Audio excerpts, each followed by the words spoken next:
Yeah. They talk, we testify.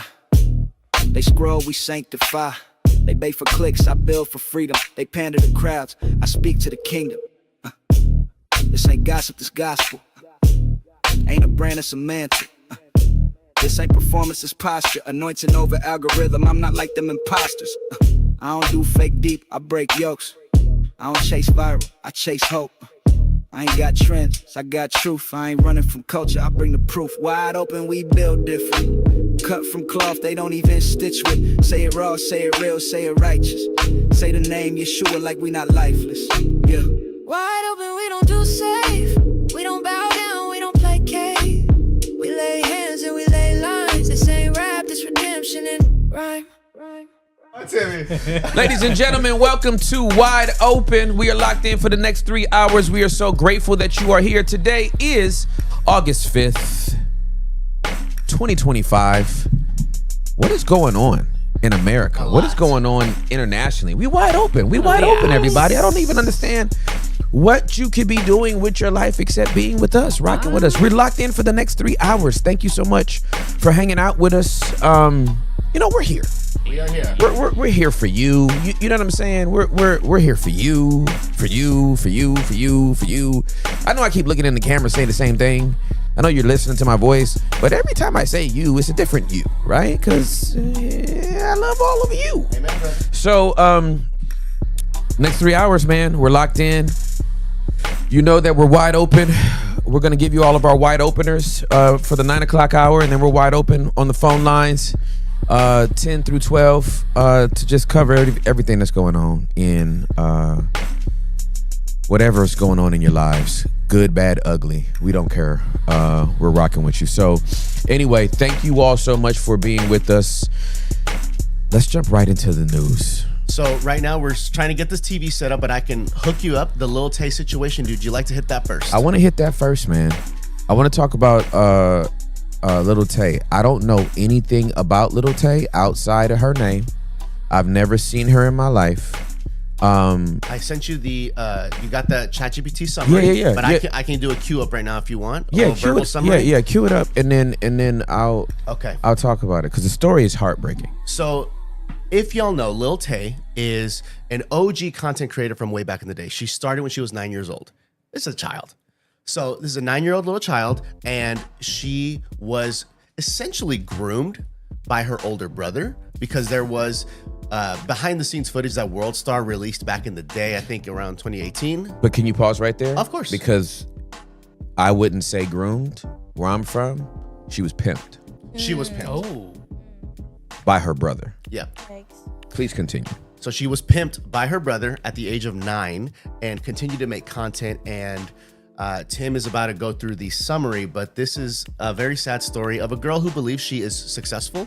If you go look her up, she comes across as being very proud of the money she's making now on this OnlyFans now that she has officially turned 18. And the creepiest part, I'm not sure if the summary I sent you, Tim, has this, but I did a little bit more research. The creepiest part is there was pre-orders on her OnlyFans months prior to her becoming 18. So essentially people were waiting for her, funding her life to become legal, paying for child pornography. Because she was making content before she turned 18. So what people are looking at is potentially a 16-year-old, but definitely a 17-year-old child content. So there it is. Lil Tay turns 18 and goes full throttle at midnight. Makes $1 million in 3 hours. Lil Tay, the youngest flexer of the century, quote unquote, from back in 2018, the little girl who was cussing, flaunting stacks of cash, and living in Lambos, just turned 18 and wasted no time. Literally at midnight on her birthday, she launched an OnlyFans and dropped this chilling caption. Don't tell my mom. Get my exclusive shots at 12:01 a.m. Freshly 18. Youngest girl on OnlyFans. So let's just talk about how problematic it is off the rip that this is what you're looking forward to at 17, about to be 18 years old. Not like I'm about to graduate high school. My parents might get me a car. Where am I going on senior vacation? Who am I taking to the Shh. Don't tell my mom. But my pics drop at, bro, you have to understand the state of society, specifically in America. How sickening it is that we have conditioned a generation of women and men around their sex and sexuality. Right. It's criminal. It is perverted. It is warped. It is demented. It's all the words, okay? I have an expansive vocabulary. I could just be going on words for the next 2 minutes. Within 3 hours, she reportedly cleared 1.02 million, over 500,000 from subscriptions, 486,000 from locked messages, and about $26,000 in tips. The comments and reactions have been wild, from people calling it smart marketing to others calling it exploitation on full display. We agree with the latter. Yeah. Smart marketing. And here's the deeper layer. You do know that your brain doesn't fully develop until 25. So before we blame this on her, maybe we could pause right here and start talking about, see what happens when you don't have parents in the home? Mm-hmm. Without me going any further than this article, I already know Tay comes from a broken home. Yeah. Point blank, period. Yes. Your brother is turning out, her older brother is turning her out from 9, which is still early, but from 9 years old, right? From 9 years old, you've been exploited by your brother. So this is all you know. There's no 9-year-old that's like, gee, when I grow up, I want to be exploited and I want to be objectified by strangers. There's no 9-year-old that's ever said this ever. So for the brother to do this through social media, let's not make it sound like he's not as much as a pimp as a dude in Detroit turning out a 9-year-old girl on the street. He just did it through socials. Let's stop playing. But here's the deeper layer. Tay didn't just wake up and decide this on her own. She's been groomed for internet fame and controversy since she was 9 years old by her older brother, Jason. He allegedly scripted her viral moments, manipulated her image, and pushed her into a role that was way too adult for her age. Oh, so y'all agreed with it that it was 9, but 8 years later, it's fine?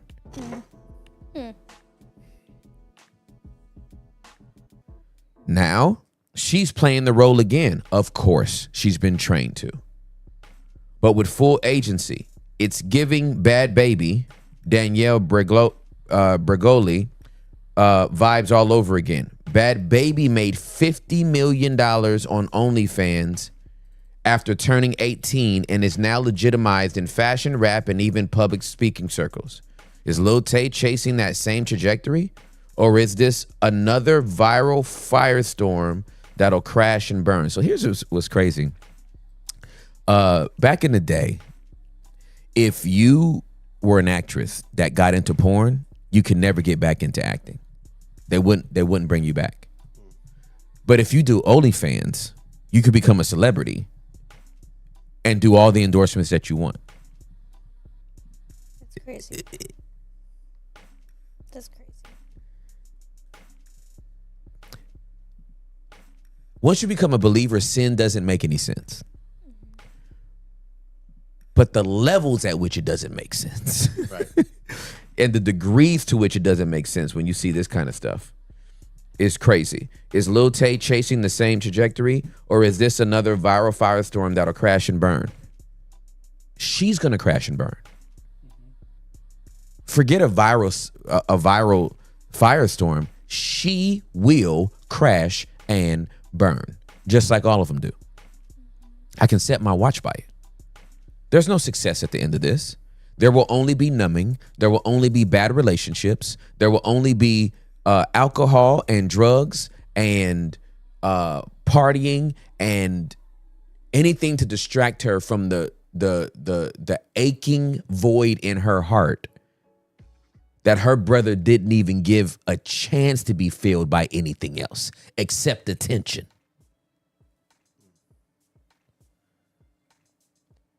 And this is why I go back to saying, if every man on the planet got healed of their brokenness, she would have been broke when she started her OnlyFans. Oh, but OnlyFans wouldn't actually be a thing. So to every man watching Lil Tay, a girl that just turned 18 years old less than 7 days ago, depending on when I'm saying this, it might have been 12 hours ago, 24 hours ago. To every man looking at an 18-year-old girl's body, you are not okay. And the fact that you would make this 18-year-old girl a millionaire because of your brokenness and perversion,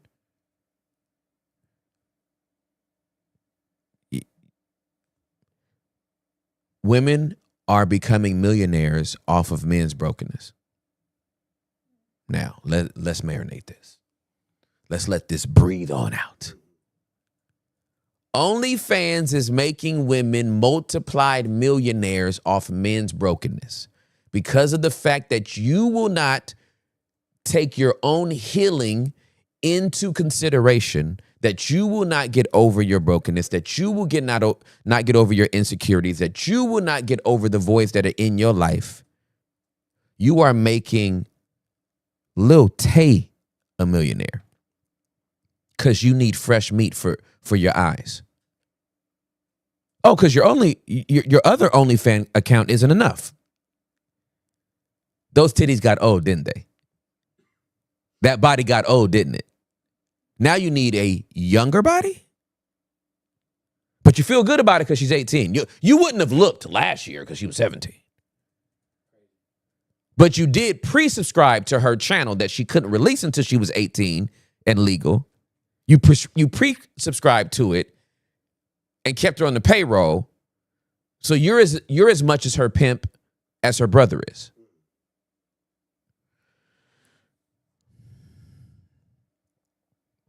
And y'all want to know why I won't get off of men when it comes to healing and brokenness.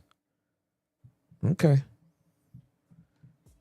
The key tension, is this empowerment or a product of early trauma? The latter. Are we watching a young woman reclaim control? No. Or is this just an adult version of the same exploitation she experienced as a child? That. Why are we still fascinated and paying for the same dynamic? This is a raw look at what happens when childhood fame gets funneled through internet culture, sexualization, and money. It's disturbing, it's real, and it's what Gen Z is seeing play out live.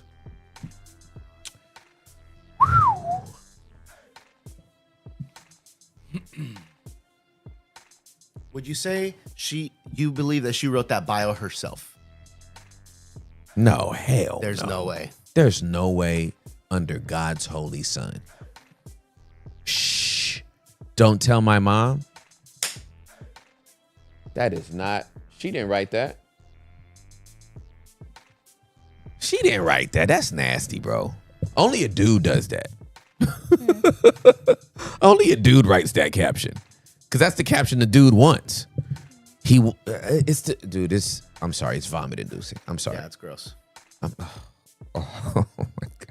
I got a 17-year-old and a 17-and-a-half-year-old daughter at the crib right now, so it brings different emotions out for me. Oh, as well. bro, it brings the gats out for me. Oh, come on. Come on, dog. I'll shoot somebody. I'll give you one of my gats. You know what I'm saying? And I'll go with you. Cause what are we talking about? Smart marketing? Like, how dare you say that? Nah, bro. You ain't smart dare you say marketing no 18-year-old booty dog. You a child, you a trafficker. Straight up. You're an internet trafficker. Yes. That's what you are. You are paying for the objectification and the dehumanization of women online. You are an internet trafficker. That's what you are. Ah, dude, man. That's what you are, man. And lust, this is the thing with lust and lasciviousness. It cannot be satisfied. Love can be satisfied. You can be filled with love. It can be capped. You can be fulfilled with love. Lust cannot be filled. It's a bottomless tank. Wow. You'll never be filled up with lust. In love, I'm in love with Juliet. She literally fills me up. And because I'm filled up, I don't need another woman. Lust, I would need Juliet and somebody else and somebody else and somebody else and somebody else and would still never be satisfied. The thirst is never quenched. The thirst is never quenched. We know pornography is lust because one image doesn't do it for you. Right. One actress doesn't do it for you. One actor doesn't do it for you. You can't be satisfied. And for you to not call it what it is, an ugly sin, an addiction that needs to be broken.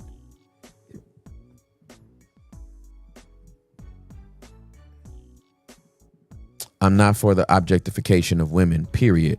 But you waiting on a girl to turn 18 so you can jack off to her? I got new problems. I got new problems. Yeah. I got new problems. I got new problems. And these ain't horny 18-year-old guys waiting for this girl to turn 18. That's the crazy part about it, man. That's the This is 20, 30, 40, and 50-year-olds dysregulated, going man. to look at an 18-year-old. But man, please. Shh, don't tell my mom. I would tell your mom.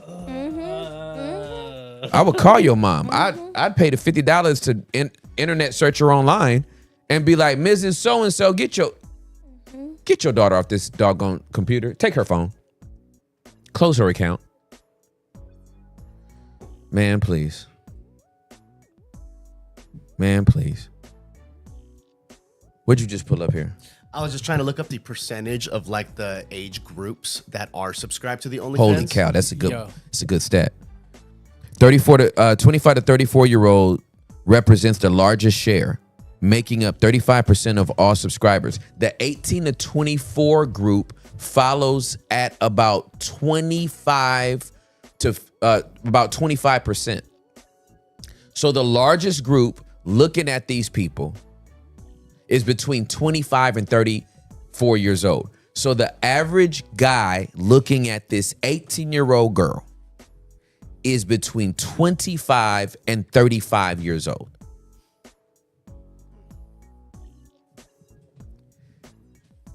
You know what I would do if I was president of the United States? Whoa. I would change the statutory laws to 21. Oof. And I'd put a bunch of pervs in jail instantaneously. Please. Thanos snap. Bye, out. You'd have to be 21. Hell, you can't rent a car till you're 25. And you need credit.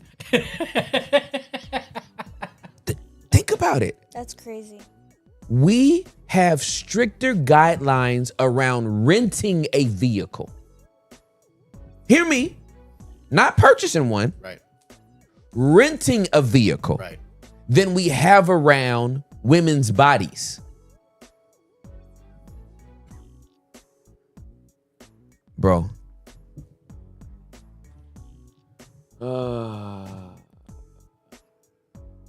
A crazier stat too, Tim, is that it says half of the male population in America has an OnlyFans account. Yo. I read that a little while ago when I was looking at OnlyFans. It's scary because of the conversations that teens and young adults are having about OnlyFans and seeing the amount of money that you can generate. There's also people on OnlyFans that are not making any money.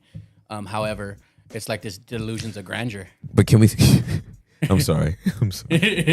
The comedian me just popped his head out real quick. Go ahead, dude. Do you know how much of a failure you have to be not to make money on OnlyFans? It happens. Like somebody went to your account and was like, no, thank you.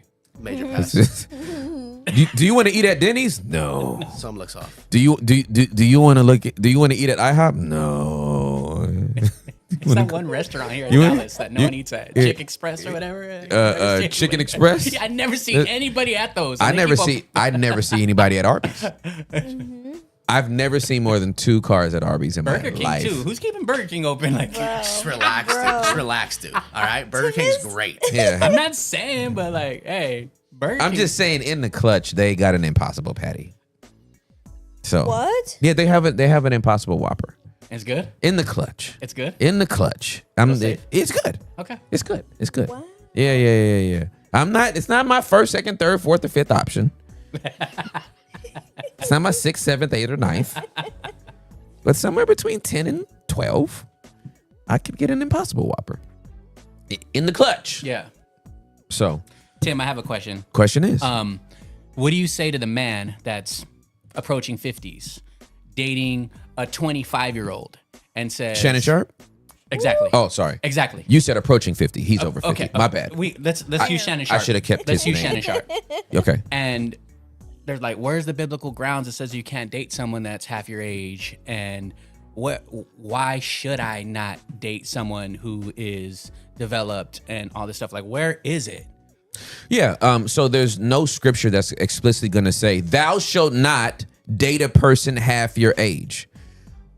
But outside of what scripture says, right? Where scripture is silent, I am silent. There's no commandment or anything that says that. But where is common sense? You need everything expressly written in the Bible before you're going to apply common damn sense. So all we're talking about here is common sense. Right. It's not common sense for you to understand that a person half your age is not developed. I'm 50 right now. Right. If I started dating a 25-year-old right now, she will never be mature enough to understand me. Right. Mm-hmm. It would take me 25 more years to give her context to my 50. At which time she'll be 50 and I'll be 75. Yeah. So what does she inherit from me? Outside of peen and Money, money. financial stability. And then she could go marry, then she go get somebody her age for another 75 or for another 50. You know what I'm saying? It's okay. I want to bring something else into this as well, okay? Because I'm not saying you couldn't, there's no scenario by which you can't fall in love with somebody younger than you, older than you, whatever, right? Right. But let's think about the dynamics. If Shannon Sharp, I'm just going to use him as an example. Yeah, okay. And Shannon, I love you. Love If you you, ever Shannon. see Love this, you, Shannon. somebody ever brings this to you, I love you. Pull up. And I would say this to your face, okay? If Shannon Sharp was not Shannon Sharp, if Shannon Sharp is a regional manager for AT&T, he spent his career just opening different AT&T stores, and he's one of the top salesmen for phones at all his. He's just a great, and then he make him a regional manager, and he oversees like 14 stores. Yeah. He'd be happily married to a woman his age and happily go home to her every day, because there would be no OnlyFans model bending over for him. So what cannot be taken out of this conversation is social status. Because a dude working as a cashier at a gas station might have enough pull for some chick in the neighborhood. He's not not getting the attention of Glorilla.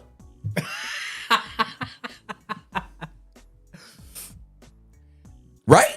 Yeah. So I have another second tier question. So Bring the questions. because you have people out here that like 50-year-old man in IT, failed marriage, like didn't have a great marriage Yeah. with his first wife. Yeah. But is in the gym, looks well, and it's like, yo, I can't date women my age because there's emotional baggage, there's trauma tied. I can't find someone that's realistic that can meet me where I'm at. So, but he doesn't have emotional trauma and baggage, and I'm in agreement. okay, I'm in okay, agreement okay. with you. All right, I'll let you finish. I'm playing devil's advocate. Got here. you. Okay, got you. And so, Fight. Hector's favorite. Hector's favorite. So, and he's like, yo, this girl is attracted to me. I realize that she's younger than me, and like I just don't. It is what it is, like platonic, like we're dating, we're going out, we're having, and then now things are leading into other things. I don't think that I'm gonna have a relationship with her, but I do have needs and I do have wants, right? And they're like making excuses. I would call them excuses, but they would be making statements like, yo, where is it at? And why can't I? Right? And, but I believe that it's also coming from a broken place. But again, being the devil's advocate, The devil's advocate is the man is he doesn't want to deal. It's not that every other woman his age has emotional baggage. He doesn't want the responsibility of being a man. So just call it what it is. I want to play on the playground. Just call it what it is. I'm a 45-year-old man and I still like the monkey bars.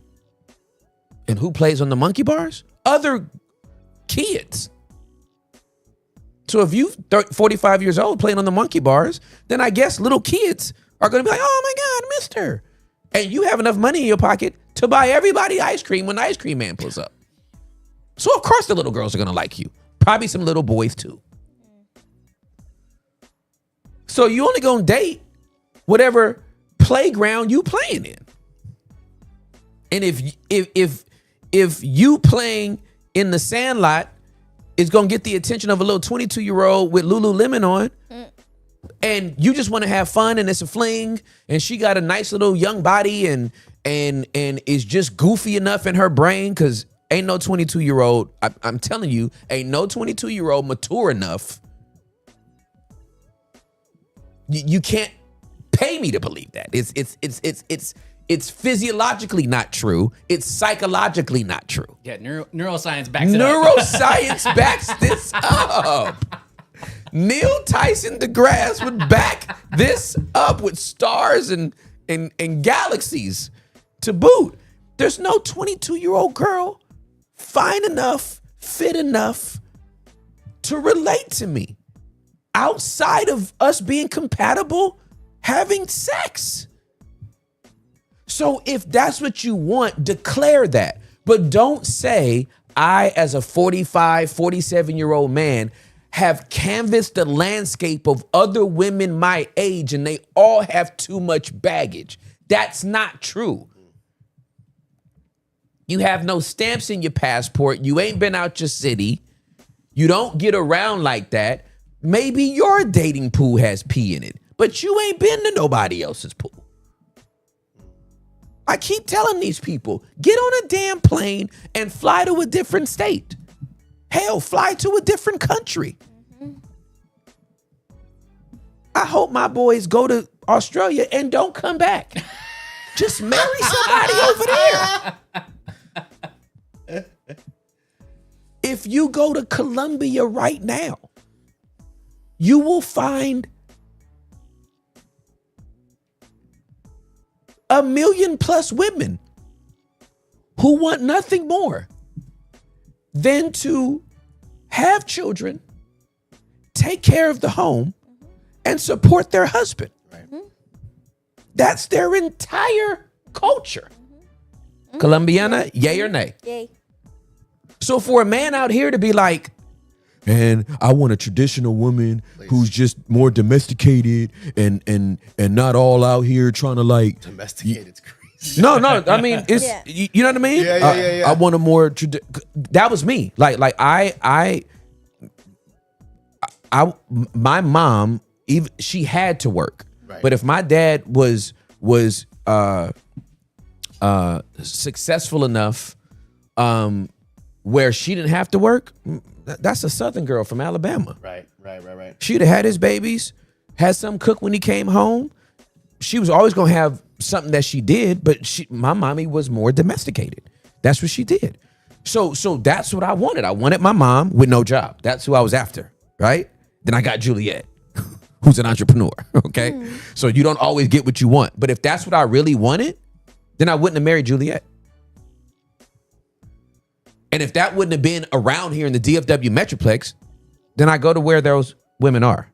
That's good. I'll learn their language. Yeah. And I'll marry somebody my age Yeah. who's into that.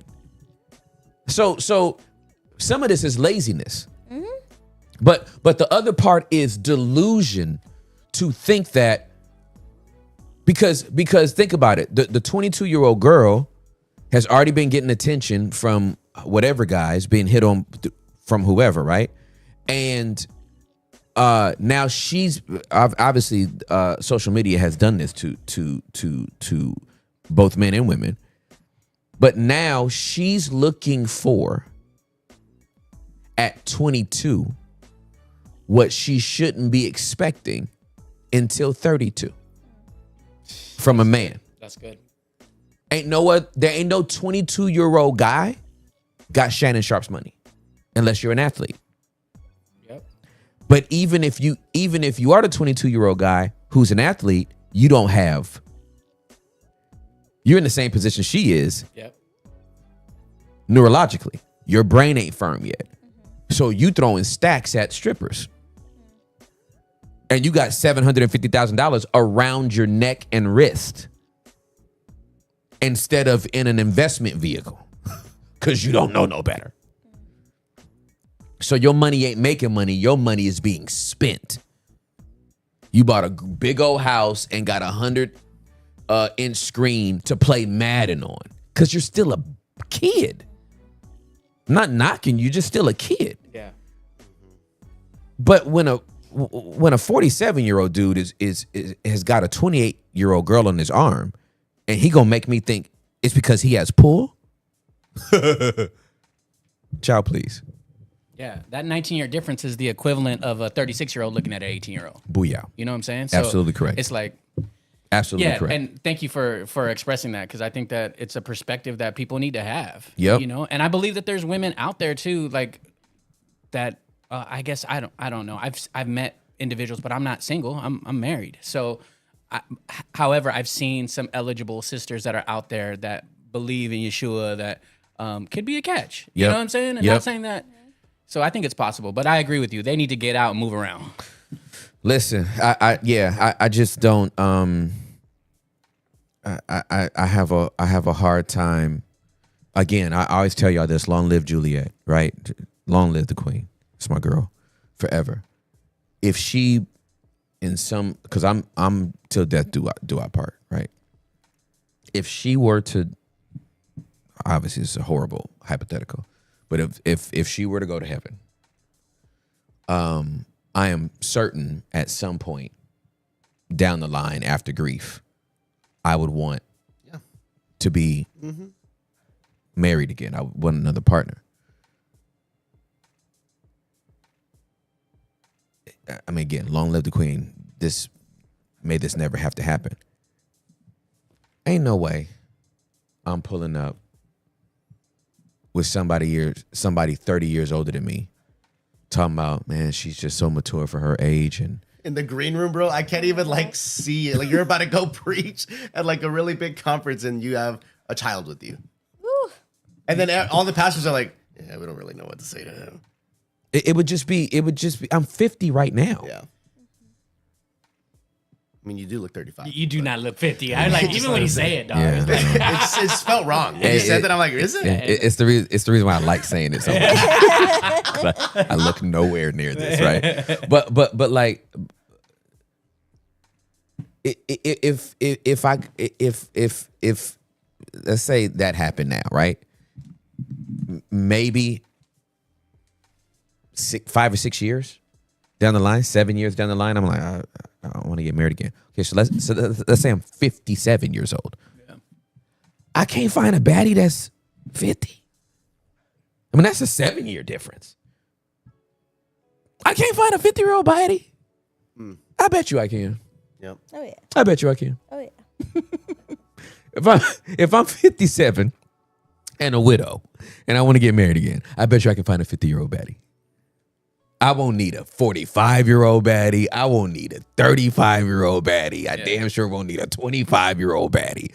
I want somebody that when I start a sentence, she can finish it. Right. If I start singing a song, she like, oh, that's that Biggie joint from blah, blah, blah, blah, blah, blah, blah. I can't be up here with somebody in the passenger seat bopping to Taylor Swift. What a nightmare. Or listening to Sweetie. What a nightmare. Sweetie. Getting an ear beating from a 25-year-old and you have to listen to Taylor Swift? Oh my dude, What a there's no nightmare. way. I'm sorry. There's no pee in the world that's gonna make me go back to the future. And I gotta listen to Hannah Montana. LOL. It's the climb. You ever heard that one, Miley Cyrus? Yeah. Never Nope. mind. Tim and Juli, I have a question in regards to the Lil Tay situation.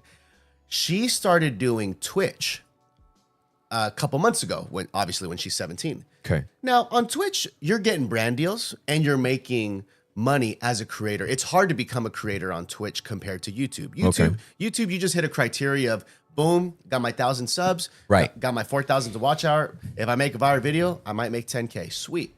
Twitch, you need to be like invited to properly be monetized at a high level to be making money. Interesting. You can make content on Twitch easily, Right. But it was a big deal. Like, oh, she's a Twitch creator. She's getting famous. She's collaborating with people like Speeds. I Show Speeds, one of the biggest streamers. Yep. His little brother, who's also on the come. She was the next wave of streamers. Like, she was doing it. Yeah. So the question for y'all, and I just want your take too, just from the female perspective, there was like two paths of success here. She popped off as a 9-year-old, and just for being a crazy 9-year-old, Yeah. Okay. whatever, right? But then Sheesh. she goes down. She comes back with a little bit of music, kind of crushes, but it's more of just like a cash cow. Like, people are just laughing, like, And then now she goes down again, but now she comes back with Twitch and making reels, and like, oh my God, Lil Tay's grown up. She's still funny. She's twitching. There was a clear path to like, you can be an influencer and make money. You Yeah, can be for just sure. fine. Absolutely. But then there's the OnlyFans path. Whether if she does it for a day, she's claiming it's only for 24 hours, but all that aside, she still did it. Yeah. What's the psyche there? What do you feel like that motive is, from the childhood broken home to being groomed, to having people in your ear, to being in that Los Angeles scene? What is some thoughts just around all that info? I defer to the lady to my left. I've still said sitting enough there. about this. I mean, I think the psyche is just, I mean, I think it could be many things. Because I'm even looking at my life, because I before Jesus, I did some very questionable things. I mean, there was no such thing as OnlyFans. But I think the psyche is just wanting... Okay, let's go slow. Would you have done it? OnlyFans? Uh-huh. Probably. Okay. In the mental state that I was in and the things I was exposed to as a little girl. I mean, I was exposed to sex at 5. Yep. You were sexualized at 5. And I started masturbating like literally at 8. Yep. Like, so Yeah. I probably would have. And I know that just to be vulnerable, and it's part of my story, I've shared this before at church, but I, at one point, for stability, almost went into prostitution. Wow. And that story is crazy. The Lord saved me. I never, I went through like the interview process and all of that, but I never, because it was kind of like a, You had to apply? it would, well. Make my brain. Okay, so. Tim is very logistical. No, Well, yeah. I see everything. So Yeah. I'm like, Yeah. did you It walk was into a very store and was thorough. like, I would like to fill out an application? No, the crazy part, I've never really shared this part of the story, but what happened was I was like a preteen on Facebook, happened to get connected to this guy, started talking to this guy that was in Bergen County, New Jersey, and we started talking on the phone, and he like heard my story of like my family was in poverty, we needed stability, and my heart was like, man, I'm tired of seeing my mom work 400 jobs, and my dad would it was just it was hard financially for us growing up. Yep. And he heard my story, and he's like, well, I have this like business where he has girls where like, you know, you just basically prostitute, but he didn't say that. It Right, was right, just, for sure. You know, it was like a fancy word or whatever. Yep. And Was it escort? Did he say escort? yes. He said escort. Yes. Gotcha. Yes. And then I remember like the interview was like, well, okay, let's talk in person. And I told my mom I was just going to my friend's house, and I met him. He was in a taxi, and I met him by a pizzeria, and then we went to his house, and like you just, you had to. I mean, I'm not proud of this, but you had to like perform. Yeah. Yep. So, yeah, I mean, I can't believe I'm sharing this. I'm like, this is my first time like really sharing the story and all of that. So Thank you for your vulnerability. For the psyche, it was just I was wanting stability, financial stability, and I wanted attention. Yep. And I just had this mentality of like, well, I'm only good for my body. So yeah, I wonder if that's her psyche too, because that's what like she was. Because me and my sister were basically raised by the streets. Yeah, like, for sure. My parents worked so much. Yeah, so for we sure. were just raised by the influences around us at school, and we were around a lot of gang members and stuff like that. So, yeah. Anyways, to tie it back, I think it's just because of the influences and what she grew up around, and just learned that she could only win by selling her body. Well, I mean, think about it. If your brother is the one putting you out there, he has to, if she's 9, he has to be thinking about this for her. Because it's not coming to her. She don't know how to do this. You know what I mean? And then once the attention comes, the dopamine hit comes. And then you're chasing that high. And then so you need more attention, and you need more attention. If you're on a Twitch trajectory, you don't need OnlyFans. You don't need it. Except you need more attention. So Twitch ain't enough. And then OnlyFans ain't gonna be enough. Yeah.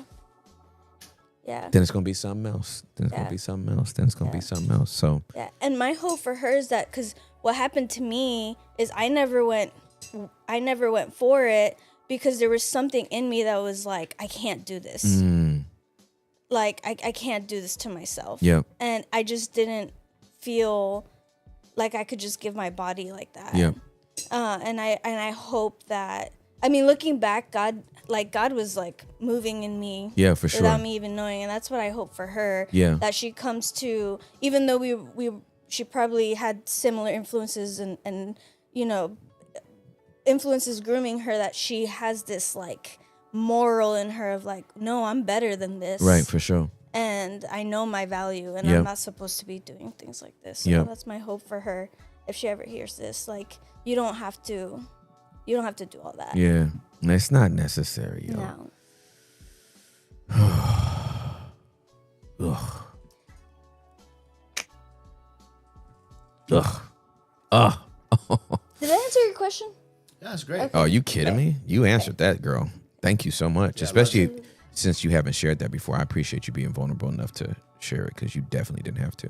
But I appreciate you sharing it. Absolutely. Yeah. Anything I can do to help, because I've been there. I've had that mentality before, and I'm just like, don't have to do it. Yeah. And once again, there's a man behind it that was giving you this offer. Yep. If every man gets healed, Yep. the porn industry and Yep. trafficking industry, it dries up overnight. So, Yep. all right, let's switch and divert our attention from all things bad to all things random. We have this in Spider-Man. Well, this is interesting. There, I assume this is happening in Japan. You can rent a grandmother.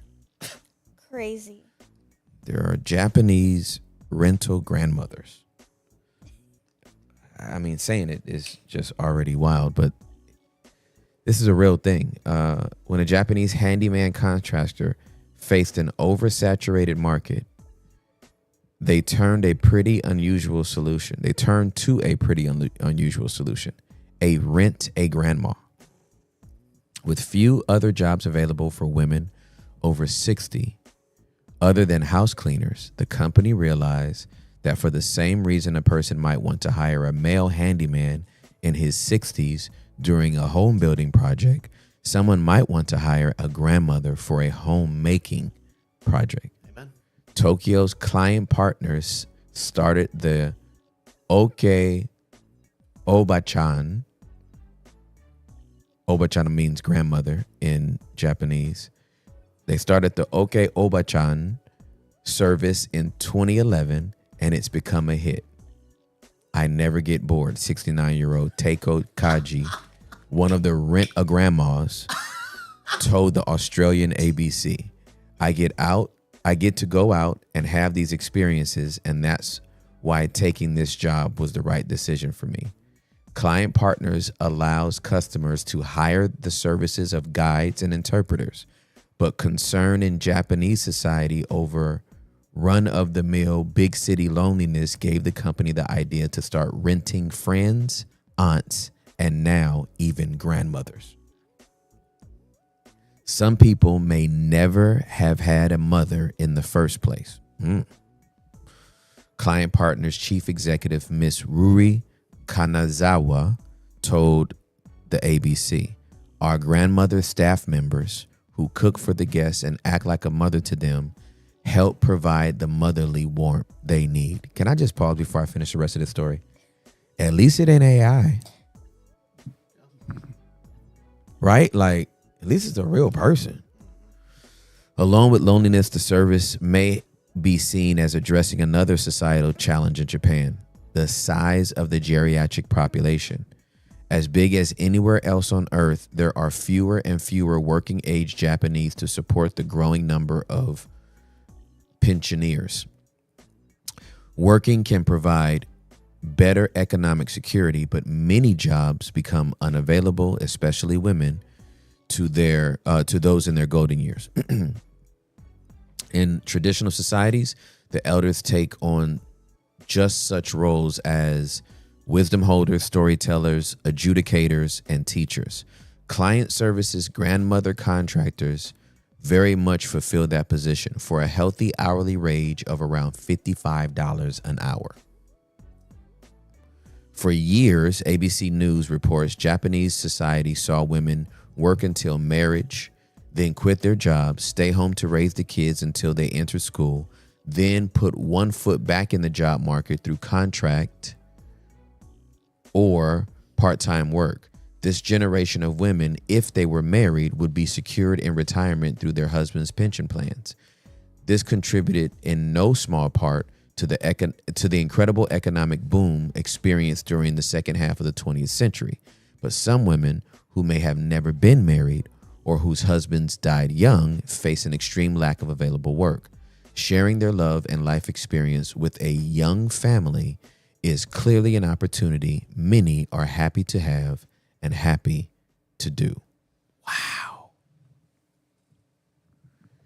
So the question is, we need a poll right now.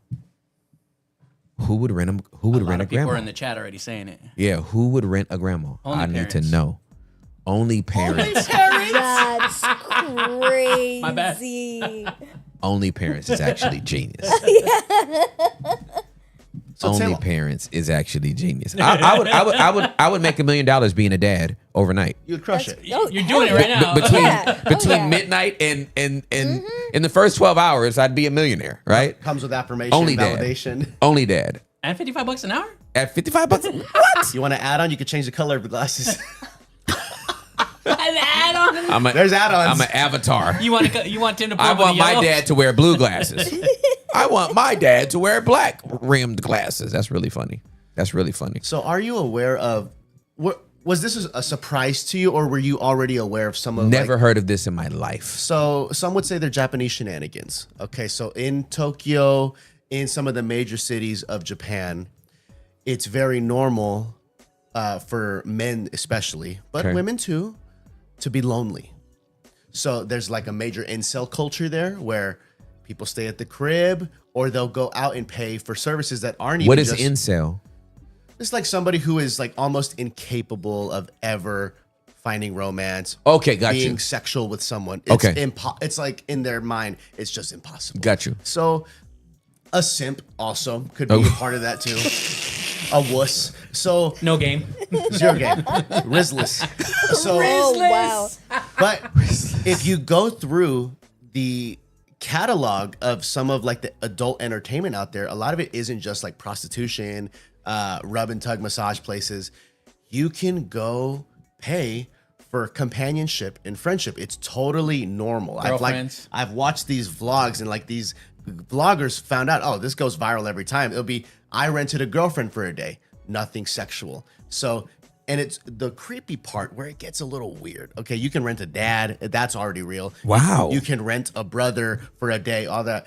Where it does get weird and like, this seems wholesome. It's a cute like report.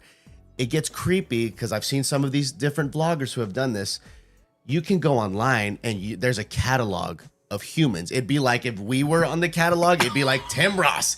Here's his stats. Here's what he does. Here's what he doesn't do. If you pay this much extra, he'll hold your hand. If you pay this much extra, he'll give you words of affirmation. It's like a la carte? I'm not even capping, bro. So you can pay for this. If we want someone to go play pool with, it's normalized. It's not. This is crazy. It's not weird over there. Maybe. Okay. And again, I'm not from Japan. I haven't talked to a local. Maybe they Right. do frown upon it. Yeah. But online, it's so It's normal. normalized. It's not It's shady. normalized. It's not yeah. shady. It's out there. It It's is out there 100% for out there. everybody to see.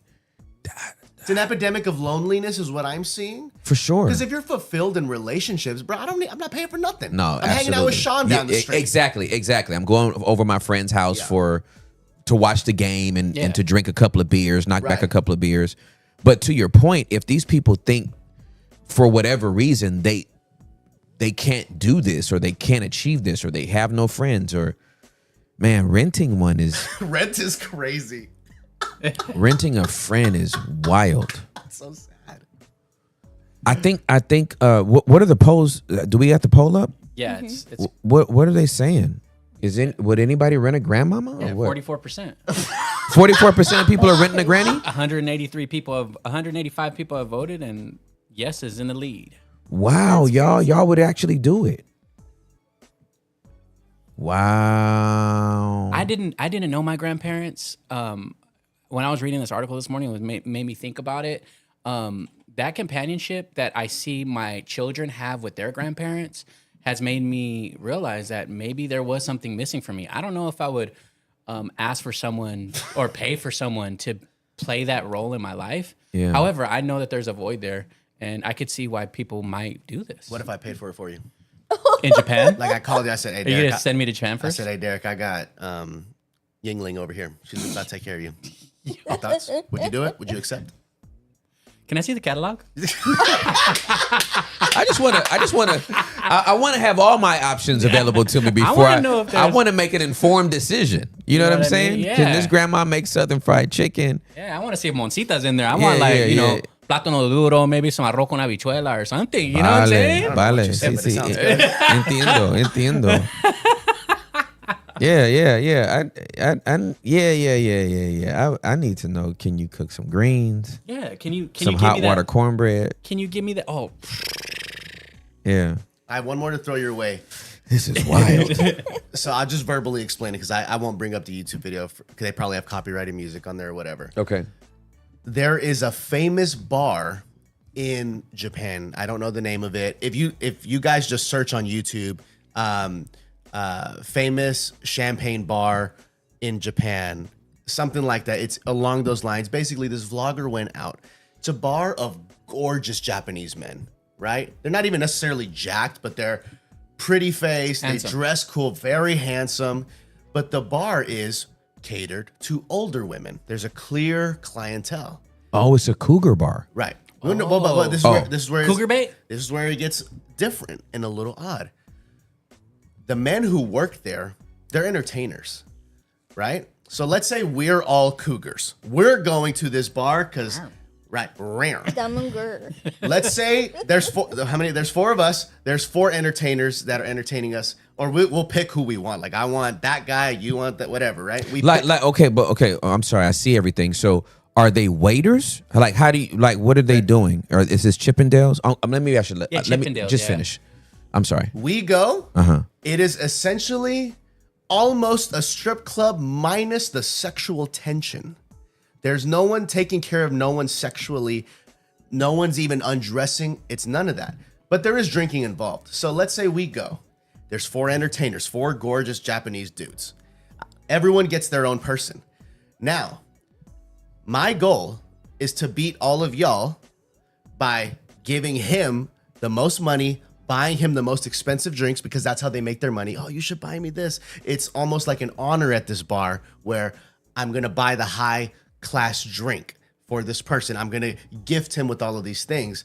And then they go on stage and it's a battle of who made the most money off of their sugar mama, who is the clientele.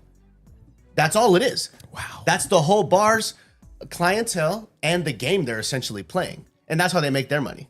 That's man, people, the moral of the story there is people have a lot of discretionary income. If you could just, I'm gonna just go treat a dude who looks good to a bunch of free gifts and then have a dance off. Wow. The chat is saying it's called a host bar. Host? Host bar. HOST. A host bar. Wow. What a nightmare. Well, Someone else said it's giving game show. Oh, well. It's giving game I don't want to hear no believers questioning their small group. Just go. Just love. Like, just be friends. This is it right Today, here. I decided to check out Japan's most famous host clubs. For those who don't know, host clubs are places where guys entertain women for money. Let's see what all the hype is about and how much they can get me to spend. When you walk in, they hand you a menu, but instead of food, you are picking guys from some seriously catfish photos. Here is the trick. They don't bring out the main course right away. They start you off with appetizers, usually the guys with the lowest sales who come over with small talk and charm to warm you up before the main course arrives. Some of these dudes look like the girls. Bro, for real. Come on, let's be serious. Alright, besides you, who's the most handsome? I wanna know what about you attracts customers the most. Honestly, I'm not sure where his confidence comes from, but I was really impressed by his dedication. So I decided to open 3 bottles of champagne for him to show my support. See? So my total See? expense for today was $5,000. And Jesus yeah, that's my is Japanese Lord. host club experience. Your thoughts. That's what I was explaining. 5K? That's what I'm saying. It's a challenge. Oh, It's a challenge. yo, bro. Challenge. Yo, bro. Challenge. Wow, bro. I'm fresh out of commentary. Nothing to say. I mean, I'm fresh out of. She dropped $5,000 to chat with The shallows. androgynous men. It's the worst bottle service ever. Did you see him? Man, what a nightmare. You're going to pay for that? What a nightmare. God. She said I didn't. She said I didn't even know where his confidence came from. She's talking trash. But I admired his dedication. She That's gave him so sympathy weird. bottles. That's so weird. She gave him charity bottles. Oh, man. First of all, she got $5,000. Well, maybe that's in Japanese money. I don't. Prayerfully, I don't know. So poll results, would you rent a grandma? 296 votes. What they No, saying? 47%. 47% said Yeah, no. Yeah, they can't. They won at the end. Man, I'ma just have. What? Wow. I think Everybody said nah. I mean, I think obviously the empath in me, there's a tender spot for the person who lost a mother or a grandmother. Yes. That just wants that feeling back or that sentiment back. But man, listen, man, I had some great grannies and they gone, and I just remember how sweet they were. The end. Like, you know what I'm saying? Like, That's it. I love my I grandmas. don't know what to say after that. Ugh. Well, there's that. It's 10 a.m. Juli said, "Get me out of here." Y'all hear that music? Go ahead and get into it. Wide open. These phone lines are wide open. All around the world, we wide open.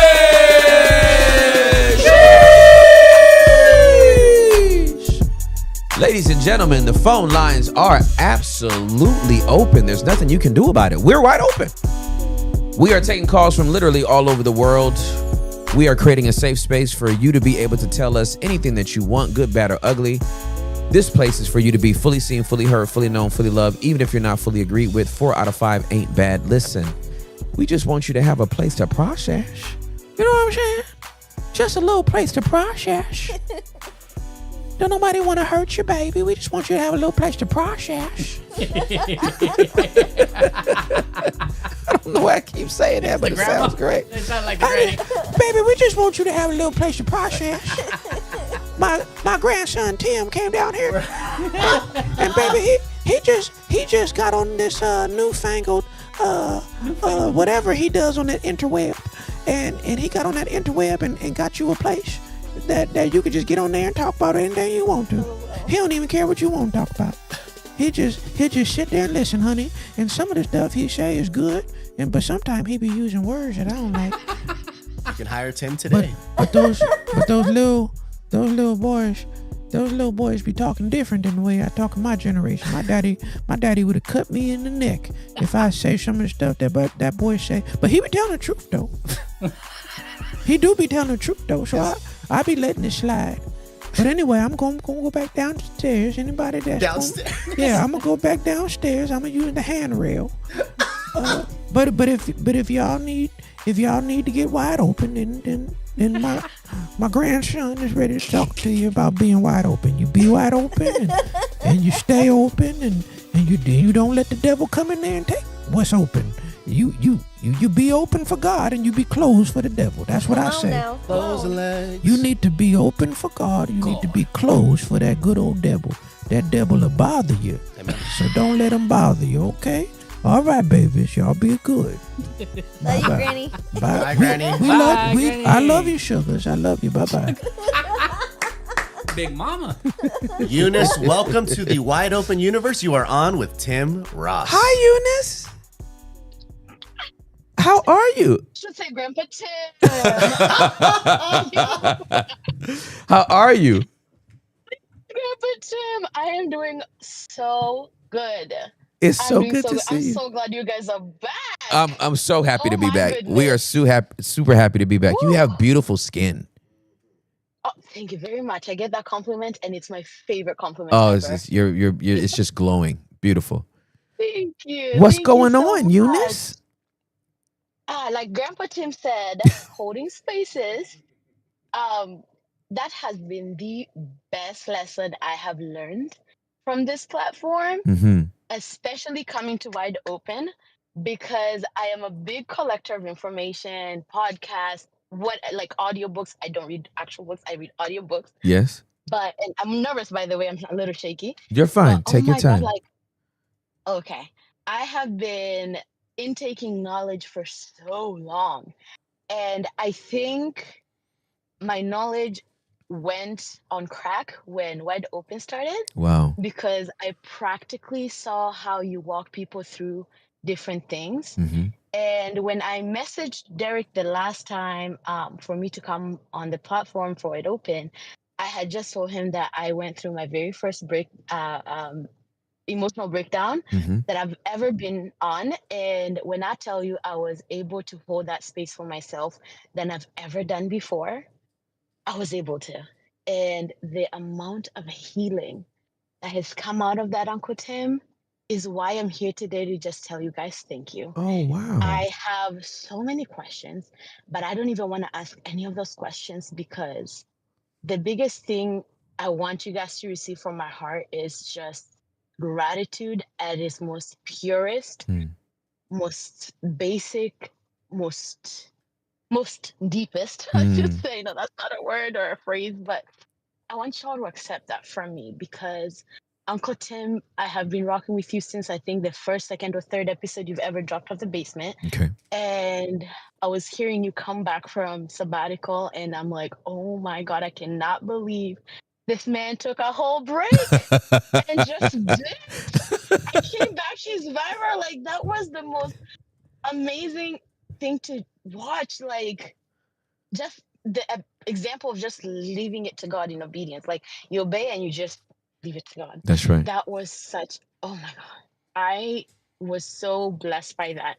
But coming down to the breakdown that I had, I was at a place at that time where I was handling a lot, especially from my relationship, which is a very healthy relationship. Mm-hmm. But when you're past the honeymoon stage and then like real life like kind of Yeah, for presents sure. itself and Yeah, like all ish hit the fan, that's right. and I'm like, oh my God, what the heck?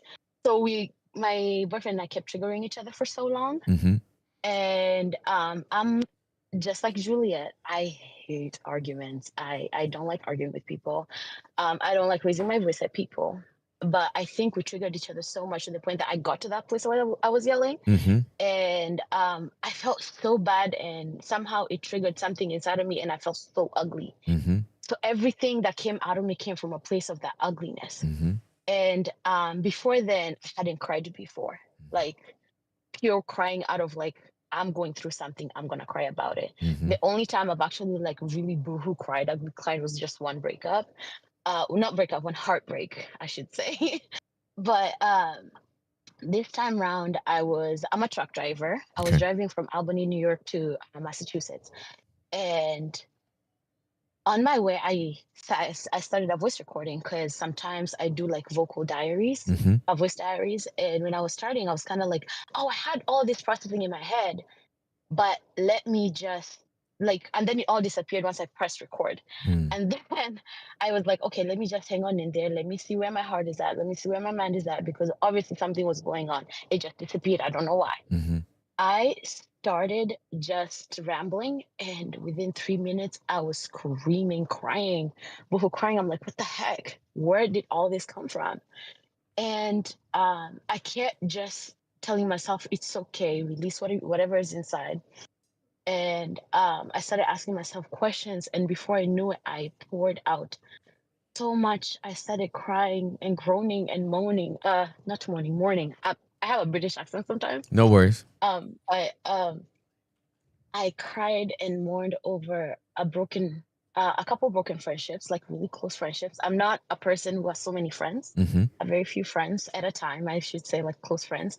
And I realized at the time I felt alone because I had lost almost all of them. And the one that is still there is kind of like on the loose end of like kind of going outside of my close friend group. Okay. And I didn't realize how much I was carrying in pain because of that. Mm. And my other friend that I cried about, we had basically went apart in 2022. And I realized I just understood why things didn't work out, and I moved on Mm-hmm. because I said I tried whatever I could and that was it. Yeah. But Uncle Tim, I did not know the emotions I was sitting in for so long. I released everything about that friendship, everything about the relationship, which I realized, oh, we've been triggering each other because he's trying to get to know me, but the way he's going about it was very triggering to me Mm-hmm. and inducing all these arguments, and I become so defensive and so emotional. I took everything personal, Mm. which means I was also a nightmare to be around too. But Uncle Tim, I cried about a bunch of things. And then after that, a week and a half later, I was in marriage counseling, and we I this part I saw like legit God had shown a spotlight that made me transparent, like literal like glass transparency. Mm-hmm. Like he saw me through and through, because I was looking for a therapist and I felt like I really need to go to a therapist because I don't know what's going on with me. I need to like talk and figure out what's going on. And then I go sit at this pastor's living room with his wife. And then the pastor says, "We are very blessed in our church that our marriage counselors, including ourselves, every single pair of the pastors has a therapist or a family therapist." I said, Wow. "Lord, Wow. if there is a way you saw me, you saw me so much." I immediately was filled with emotions and I almost felt like I was a ticking time bomb and about to explode. Yeah. What that made me realize is that I have been my only emotional safety Mm-hmm. for a while without Mm-hmm. knowing I was it, which you gave me words for when you do role plays and stuff like that. Yep. And when you say practice it, whatever you're feeling, say it and practice it, and all those emotions will get out of your body. That Yes. is very true. Yes. Because I had been doing recordings for so long, voice recordings, and I was so regulated for a while, but I just thought that was just little voice diaries. And then I fell off of them for a while and I kept so much in and I didn't know I was, Right. you know? Yep. And then this one time I did, everything burst out. And now I had vocabulary for what that was. Yes. But back to the marriage counseling, I sat there and I realized the therapist couch is my only other place that I had of emotional safety that I can just speak. Mm-hmm. And when I tell you, I could almost diagnose myself if there was a diagnosis to be given, because I felt like, oh, this is exactly what I'm going through. This is how I feel. This is blah blah blah blah blah. Like I could list everything, and I Yeah. was like, here is everything. I now like I can see it clearly now, Yeah. because every single time like I'd been other spaces, I'd fumble my words so much just trying to figure out what it is. And if somebody like keeps pressing me and telling them what it is, I just like grasp on a straw and be like, oh, here it is. Right. But it's not it. Right. But Uncle Tim, you guys have given me so much vocabulary. Like, my God, like when I tell you my life has changed, Mm. my life has changed. Uncle Tim, my life, even my relationship with God, like at the time when I messaged Derek, I was also wrestling with God, like I've known you all my life. But I feel like I'm a person who gives a lot of love and I don't know how to receive it back. Mm. I train myself to receive love out of respect for people. But I don't think apart from my current boyfriend, I don't think I've ever really accepted to be fully loved as who I am. Yeah. The ugliness and all that I felt before. And I feel like after that one release and all the lessons I've seen practically being played out through wide open calls, I have been able to genuinely speak with God and not even hide a little thing. And I feel like God heard me. Mm. Like He heard me. Even in terms of like me mourning a friend, simultaneously He brings another friend along. Mm-hmm. You cannot be this good, but you are. And I know you're even much gooder than this. Right. But my God, Uncle Tim, Derek, Hector, Juli, may the Lord bless y'all abundantly. Mm. I don't say I love you just because y'all say it. Like, I genuinely love you. Y'all are my cousins. Y'all are my sisters, brothers, uncle, auntie, grandpa. Y'all are like my family. I tell everybody about you guys. I don't think there's one friend that I've had a conversation without being like, yeah, I was listening to Tim Ross and blah, blah, blah. Yeah. Like, from the bottom of my heart, thank you so much. And I love y'all so much. We love you too. Y'all have changed my entire life. Thank you. Yeah, that's it for now before I continue Oh my crying. goodness. Wow, Eunice. I Yes, am sir. incredibly humbled, and I am so grateful to God that He trusted us to serve you, and that what we do has been so helpful to you. That's literally the only reason why we're here. We're here because God gave us word to be here, and we're here because we want to be a blessing with our vulnerability, with our stories, with our humor, with our insight, with our perspective, with Yeah. everything. We're just trying to normalize what it means to be a believer living in the world. We're in the world, but we're not of it. And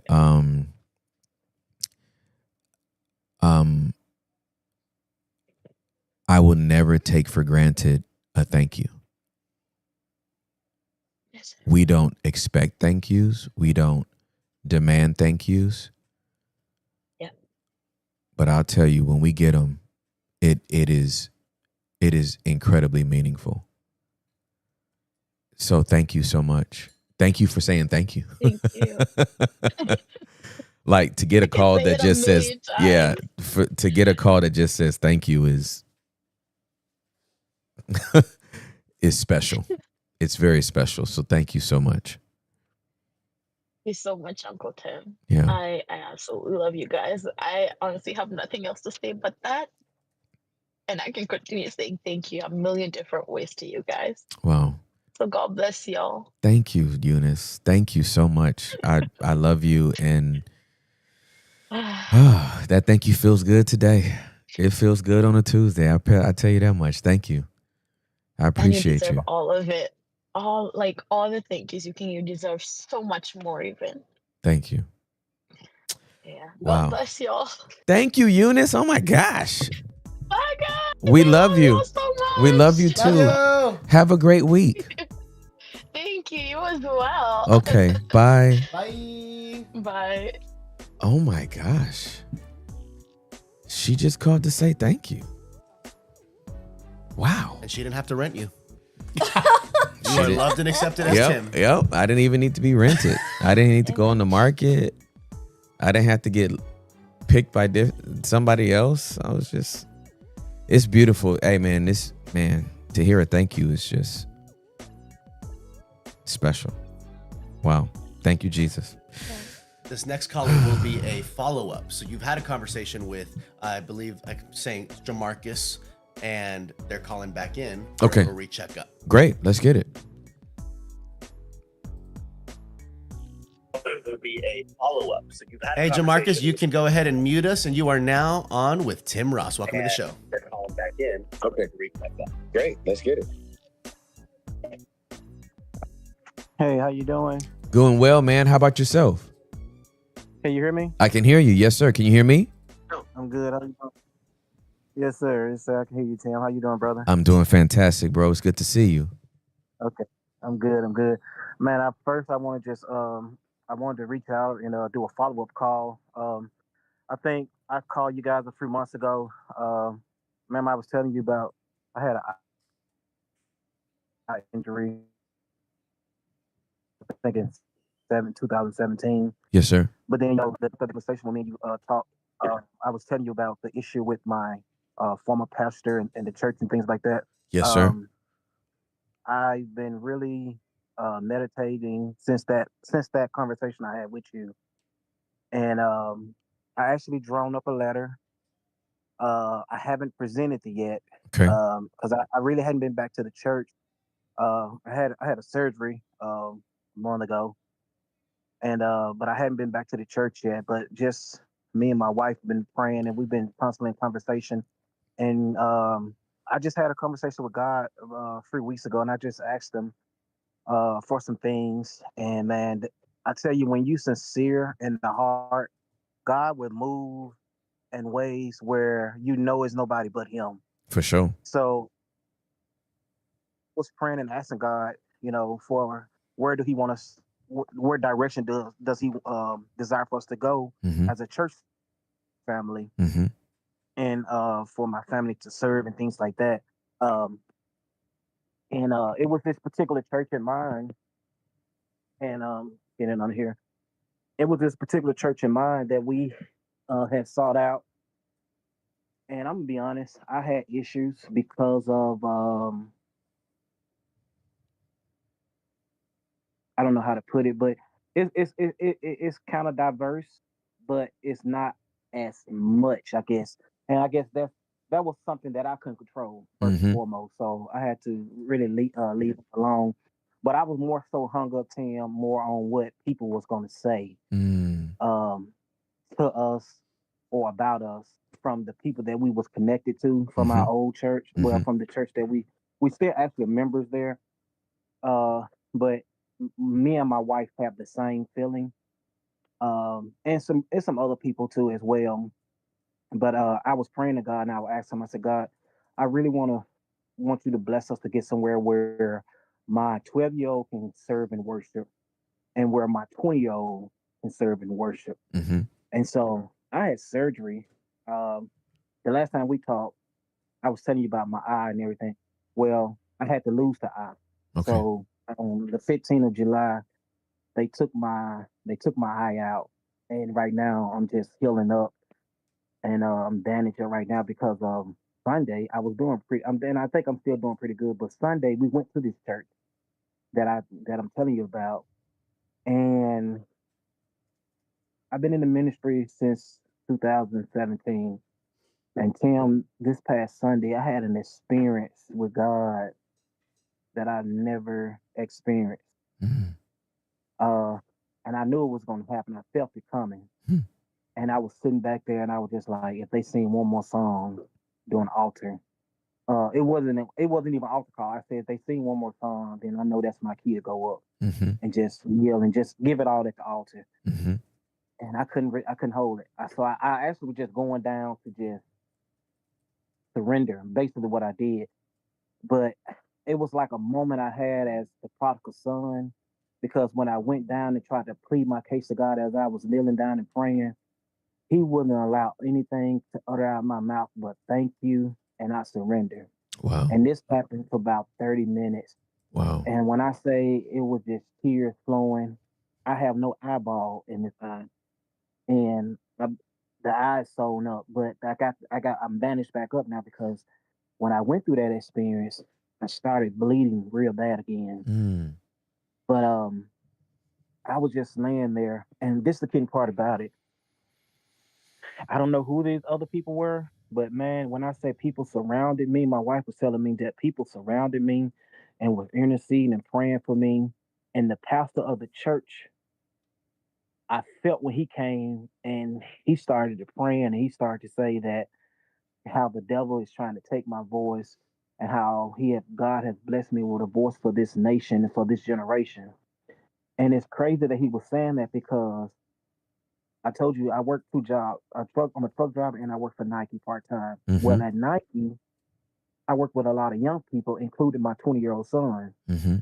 And for some reason, they always tend to draft. Everybody tend to drift to me, and they always have conversations and they ask questions. And the way I respond to them is I give a life situation, and then I turn around and give a biblical real view of it. And they be like, "How do you?" I was like, "Man, yeah." I try to tell them it's nothing that I say of my own.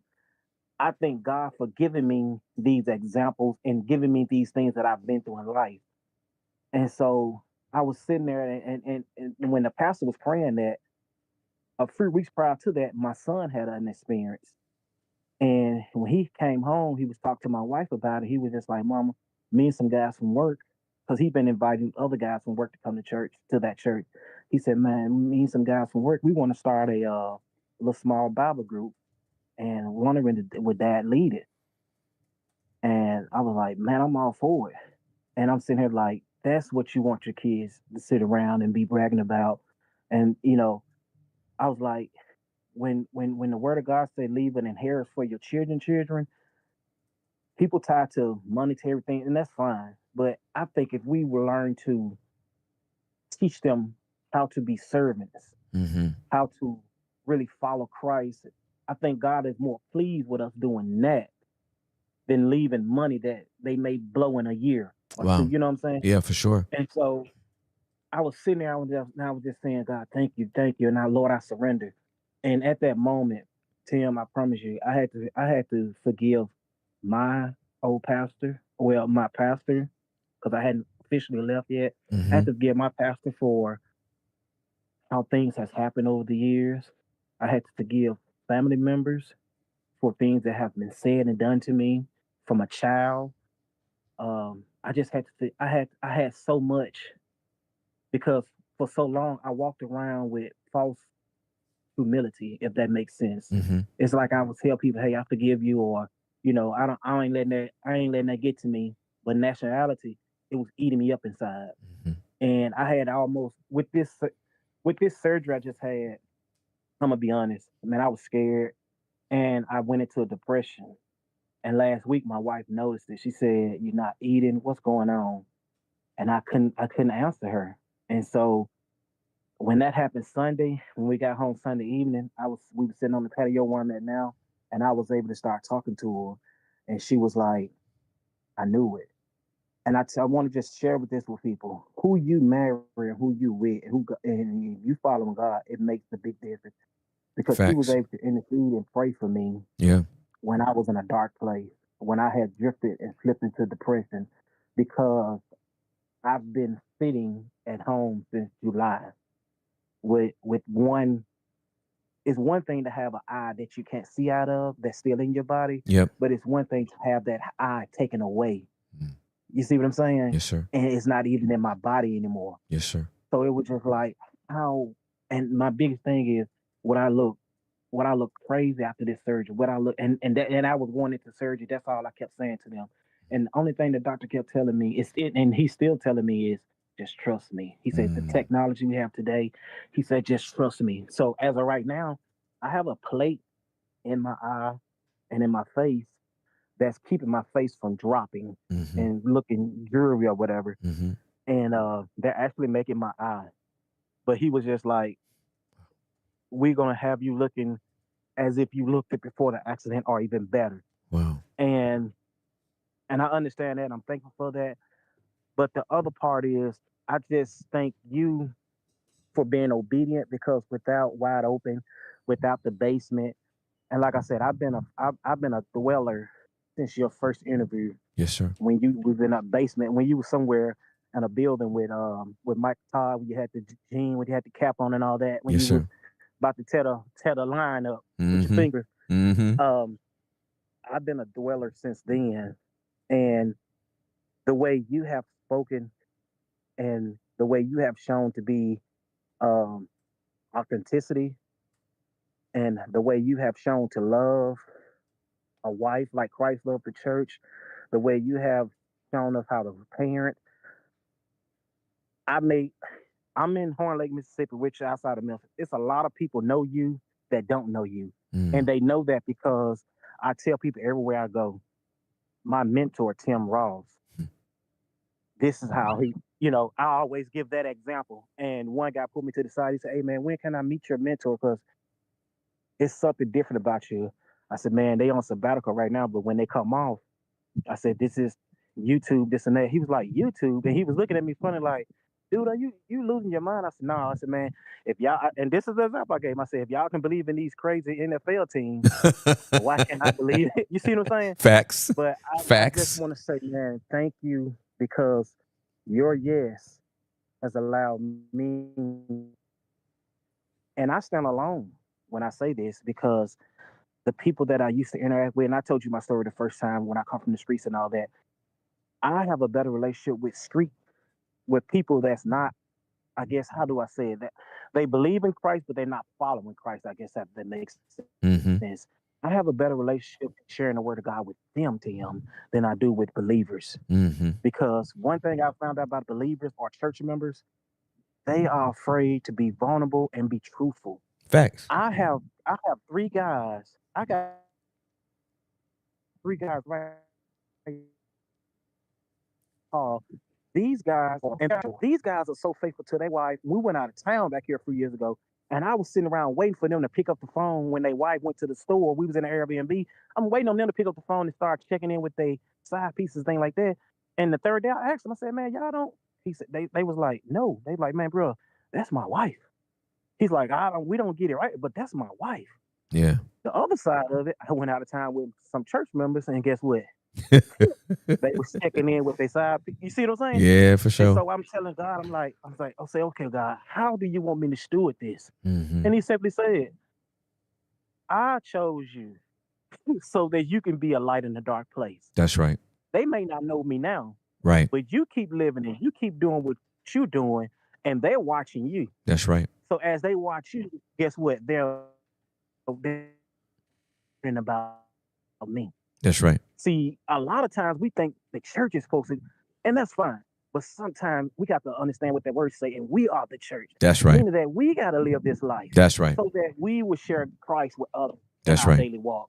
And so, man, I just want to say this, Tim. I thank you. I never met you in person, but our hearts are connected because the way you are that's the same way I am. And I felt like I was weird and I felt like I was a loner for so long until God placed you in my algorithm. Yes, Because sir. when I started following you, I was on the verge of getting a divorce. Wow. I was on the verge of leaving my family. And I started to watch and I started to understand, man, I can't do this. Yes, sir. And then I started to realize that as the man, everything lies on us. That's right. I just had a conversation with some brothers the other day, and I was telling them, I said, why is it that when Christ came back in the garden, he said, Adam, where are you? He didn't say Eve, he said, Adam, where are you? Correct. I said, you know where he was? I said, he wasn't asking Adam where he was as a location. Correct. He was asking Adam where he was as a psychological thing, because he was just like, it's just like we telling my boys, hey son, don't go over there and mess with that pool. That's right. And I come back out here messing with the pool. I'm asking him, God was like, boy, didn't I just finish telling you, don't That's do right. this, don't do that. So I was explaining from that perspective, and he was like, man, nobody never told me that. I said, it became a sin when the man partaked. That's The right. woman was the seed. That's right. I said, we got to learn as men that it falls on us. That's right. And so, Tim, I just want to say you again, man, I thank you, man. I thank you. I thank you because you helped save my family. And what you are doing, guess what? I'm following and I'm watching. I may be in Memphis or Horn Lake, Mississippi, but man, you have touched me in so many ways. And like you always say, I may not agree with everything Yes, sir. that may have been said, but guess what? For the 99% of it, Tim, brother, you spot on. Thank you, You man. spot on. Thank you, And bro. and the more y'all keep doing it, the more that I can learn, and the more that I can share with others. The only thing the one question I have is, as I get ready to do this transition, because I've heard you and Preston talk about transition, I heard you talk about transition, and everything y'all said has been spot on. Yes, sir. I'm be honest with you, I'm scared as heck. I'm scared as heck. I don't know. I'm afraid. Understood. Even though I know God is in full control, Yeah, for sure. my thing is, how do I handle this going forward? Do I allow the new pastor and my pastor have a conversation? Or do I just have a conversation with my pastor, submit the letter, and we transition out of there, and then we allow God to do what He's gonna do? What's the best way to handle this situation, and the healthiest way to handle the situation? Yeah, absolutely. First, I just want to tell you I love you, man, and I'm so grateful that you called back in to follow up with me. I'm sorry to hear that you had to lose your eye, but I appreciate you allowing us to see what it looks like for a believer to go through life and still glorify God, right? He didn't promise us that we was gonna get through life with all of our limbs, our eyes, our legs, our hands, whatever. And so just to hear your story and you telling us how you've been processing it is encouraging to me. So I appreciate you sharing that. And with this situation, I first of all, I can identify with being nervous, with feeling afraid to have the conversation with your current pastor, knowing that the season's up and you need to transition. And the right thing to do, the integral thing to do, is to face him and to share that the season is up, you're transitioning, or if he's not open to the conversation, to hand him the letter and say, hey, I have been here. My family and I have been here for however many years. The season's up. I wanted to come to you to let you know that we are transitioning out of this church. We love you. We believe God's best for you, and we're on to the next, right? So either a conversation with him or just handing him the letter. Here's the philosophy that I've always had.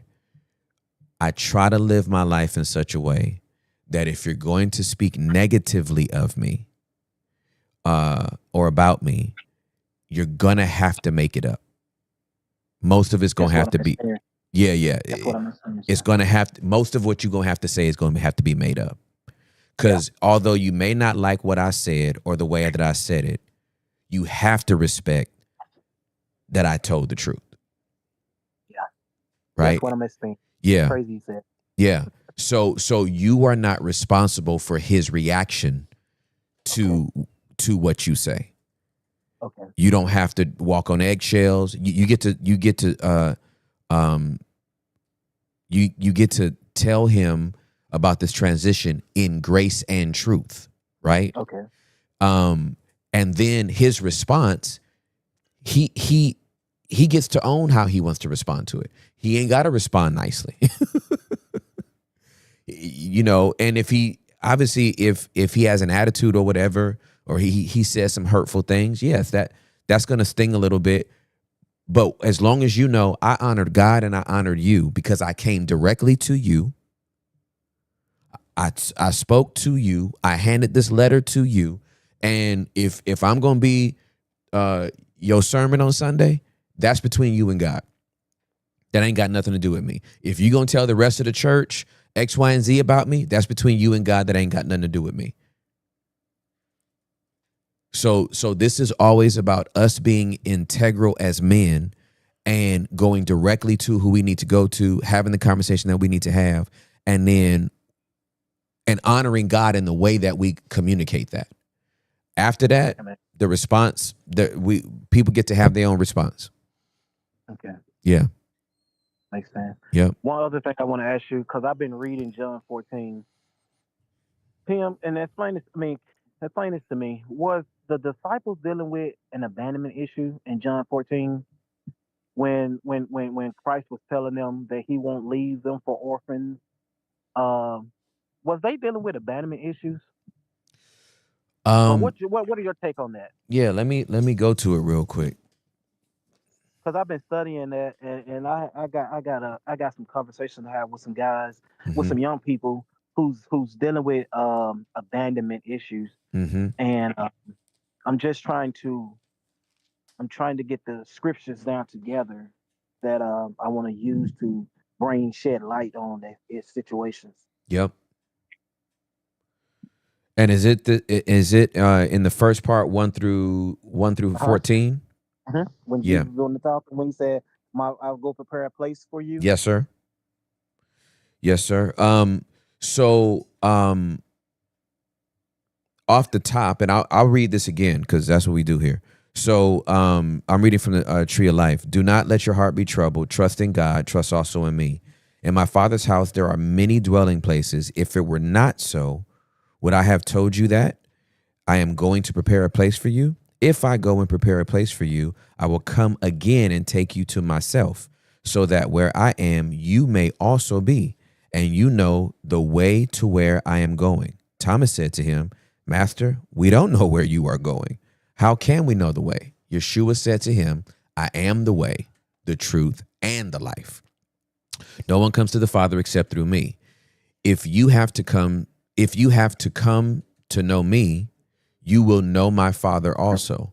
From now on, you do know him and have seen him. Philip said to him, Master, show us the Father, and it is enough for us. Yeshua said to him, have I been with you for so long a time, and you haven't come to me?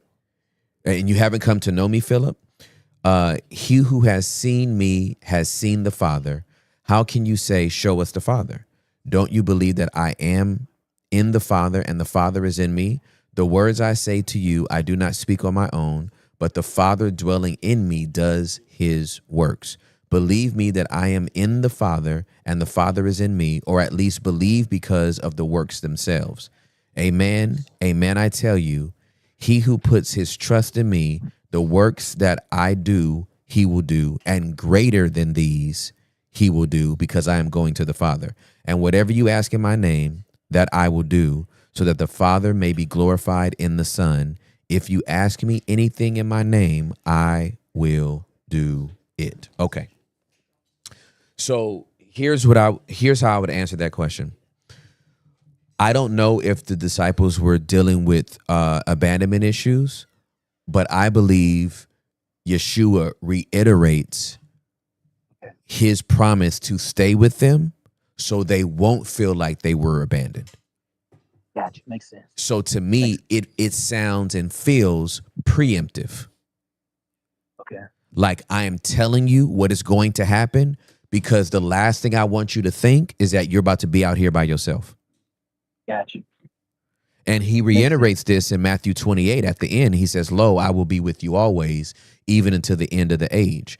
So I feel like he's telling them that so that they won't feel like they were abandoned. He is telling them beforehand so they can be assured that when he does transition, he is still with us. He has not abandoned us. Reassurance. That's exactly right. Gotcha. That's right. Yes, sir. Appreciate it. Okay. So I can still use. I can just go from a different angle. Yes, sir. Because what I was going to tell the young men is, I think they're being more reassurance, and that they shouldn't hover abandonment. But what you just answered it, so I appreciate it. Thank you. I got you, man. I love you so much. I'm so proud of you, bro. Love you guys, man. God bless you guys. Hey, check in after you get your new eye, because I want to see it. Yes, sir. No pun Definitely intended. will, man. I go to the I'm going to the post op in the morning. So you guys pray for me and hope that everything is okay. I got 2 more surgeries. Okay. I told my wife when I was in surgery that I have 2 more surgeries before I get the eye. So the next surgery, I'll know more tomorrow, but I think the next surgery is going to be like a skin draft. Okay. Where they're going to build the wall and build everything back up. And then the next one will be getting the eye put in. So I can't wait, bro. I'm looking forward to it. Yes, sir. God bless you. It's been a long journey, man, but you keep up the good work. I love you so much. I'm praying for you. Love you. Thank okay. You, man. All right, man. Peace.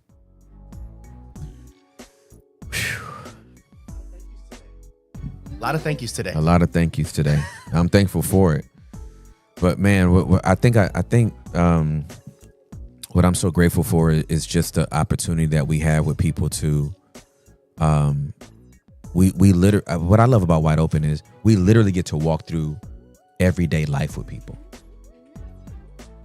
Like when all the lights go off on Sunday and the greatest worship band you ever heard stop singing and the greatest musician stop singing, you got to have an eye surgery and skin grafts, and you gotta go to the divorce court, and you gotta pay them bills, and you gotta take care of them kids, and your daddy died, and you gotta plan a funeral. You know what I'm saying? Like just life. We churches are always saying, "Hey, get in community." I don't mean to give them a goofy tone. I like the voice.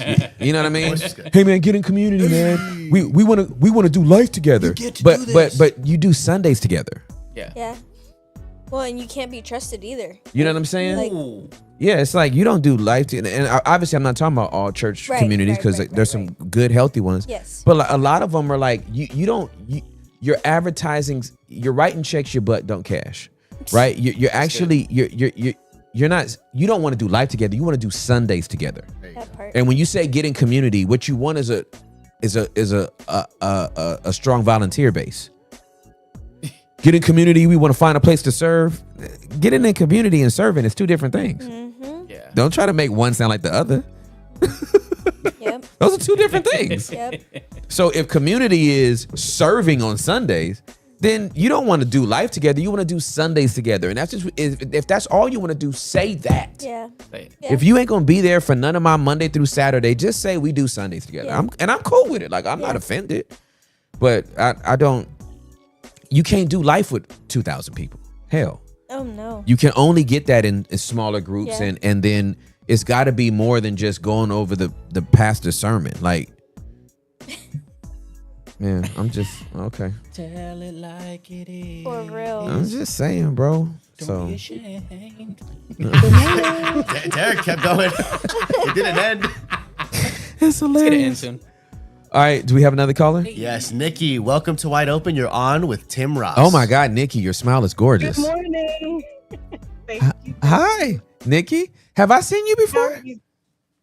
I have. I'm like, oh my God, this smile. I remember this smile. Yes. So I was on the last episode before y'all went on vacation. Okay. For the divine interruption. Okay. The divine interruption. Oh, well. I think everybody's calling it the divine interruption. That's what it's been determined to be. Yes, and I'm back. Okay. That's hilarious. What's going on? A little bit and a lot. But Okay. I'm gonna be brief. So the last time we spoke, I had the my possible question, which was Abraham taking Isaac, and I was like, well, Isaac, if it was me, he would have been gone. Right. Because I'm gonna follow, through with what the Lord says. I And, remember this. Yep. You gave an amazing revelation on that, and I got revelation on that, and I got a little bit more after the call. And I wanted to share that with you to get your perspective on just on how I should unpack that and deal with it. Okay. No worries. Okay. So later on after our call, and I'm reading, so Take your time. because that scripture had been on my heart for a few years. Okay. And so I'm like, well, I kept combing through like why did it keep coming up? Why did it keep coming up? Why was it so? I was just so like I didn't know what the revelation was over the years that I was trying to get. Mm-hmm.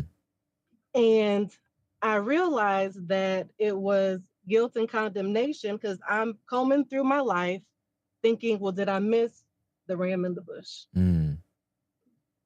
And so I have old belief systems of, things are always my fault. And so I'm just, instead of focusing on, like, I'm being robbed of some of the present because I'm thinking of, well, what did I not do? Or what did I miss, instead of basically being present. And that's all that I really had for today. Okay. No worries. Okay. So your question is about, did you miss the ram in the bush? Well, I realized that I didn't. Okay.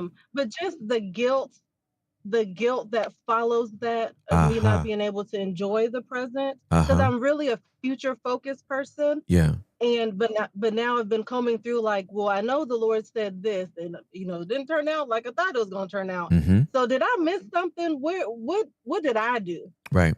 So that's kind of where I've been at. Okay. And if you did miss something,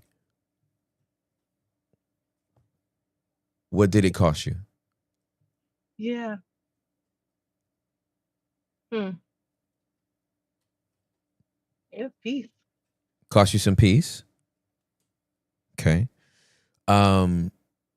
If you didn't miss something, what has it cost you? Well, it still cost me peace. Okay. Yeah. So whether you did or whether you didn't, it cost you some peace. So if it costs you some peace, grieve the peace that you lost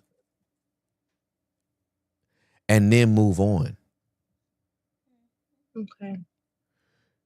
The basement episode that's coming out tomorrow is going to be perfect.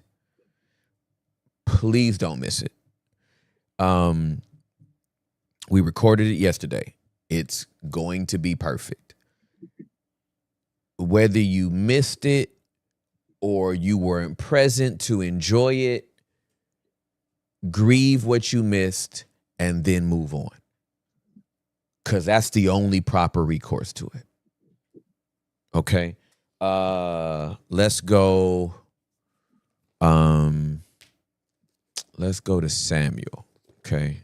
So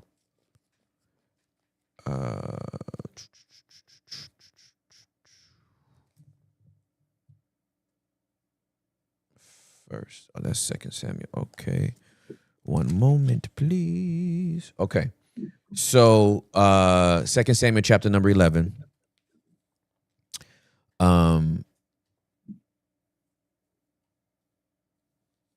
David commits adultery with Bathsheba and then has Uriah murdered.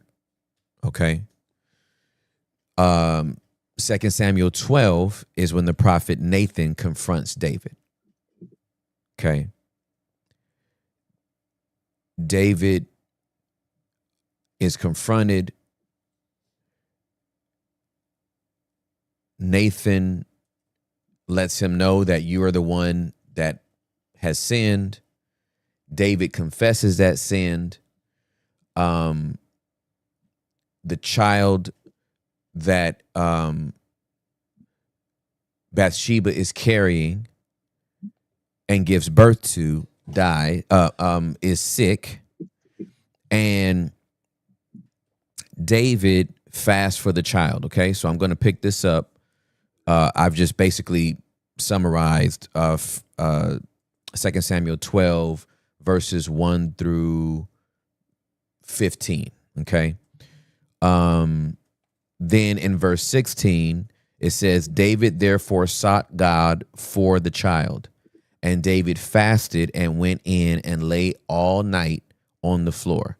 The elders of his household stood beside him in order to get him up from the floor, but he was unwilling and would not eat food with them. Then it came to pass on the 7th day that the child died. But David's servants were afraid to tell him that the child was dead, for they thought, behold, while the child was still alive, we spoke to him and he didn't listen to our voice. So how can we tell him that the child is dead? He might do something terrible. But when David saw that his servants were whispering together, David perceived that the child was dead. So David asked the servants, is the child dead? He is dead, they said. Then David got up from the floor, washed and anointed himself, and changed his clothes. Then he went to the house of Adonai and worshiped. When he came back to his own palace, he asked for food, so they set food before him, and he ate.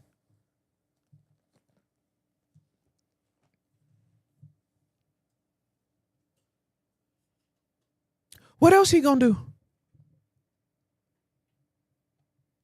He knows he sinned, which means to miss the mark. He repented, and there was a consequence for that behavior. And he prays that the consequence could change. The consequence does not change. And once God's rendered his judgment and it's final, he washes his face and he gets up and he anoints himself and he goes to worship the Lord. This is what's crazy. He don't eat first. He goes and worships Adonai, the same one who's just exacted judgment on him. Thank you for your correction, sir. Because he corrects those that he loves. Yeah. He convicts and corrects those that he loves. If he never convicts you or corrects you, you are not his. You do not even belong to him. I do not correct children that are not mine. I can see kids doing crazy stuff in the street. I don't pull over and correct them. Those are not my kids. But if my kids were doing the same thing, I would scoop them up and put them up in the car and discipline them. I wouldn't discipline the rest, right? So God chastens those that he loves. So we thank God for his correction. We respond to his correction. We acknowledge he was right, we were wrong. Then he sat down and he ate. So if you did miss the ram in the bush and it cost you some peace, and you're aware of that now, you just apologize and move on.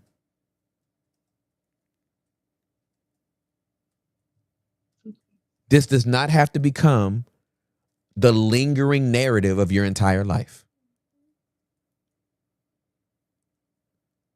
This is a bump in the road. The righteous may fall 7 times.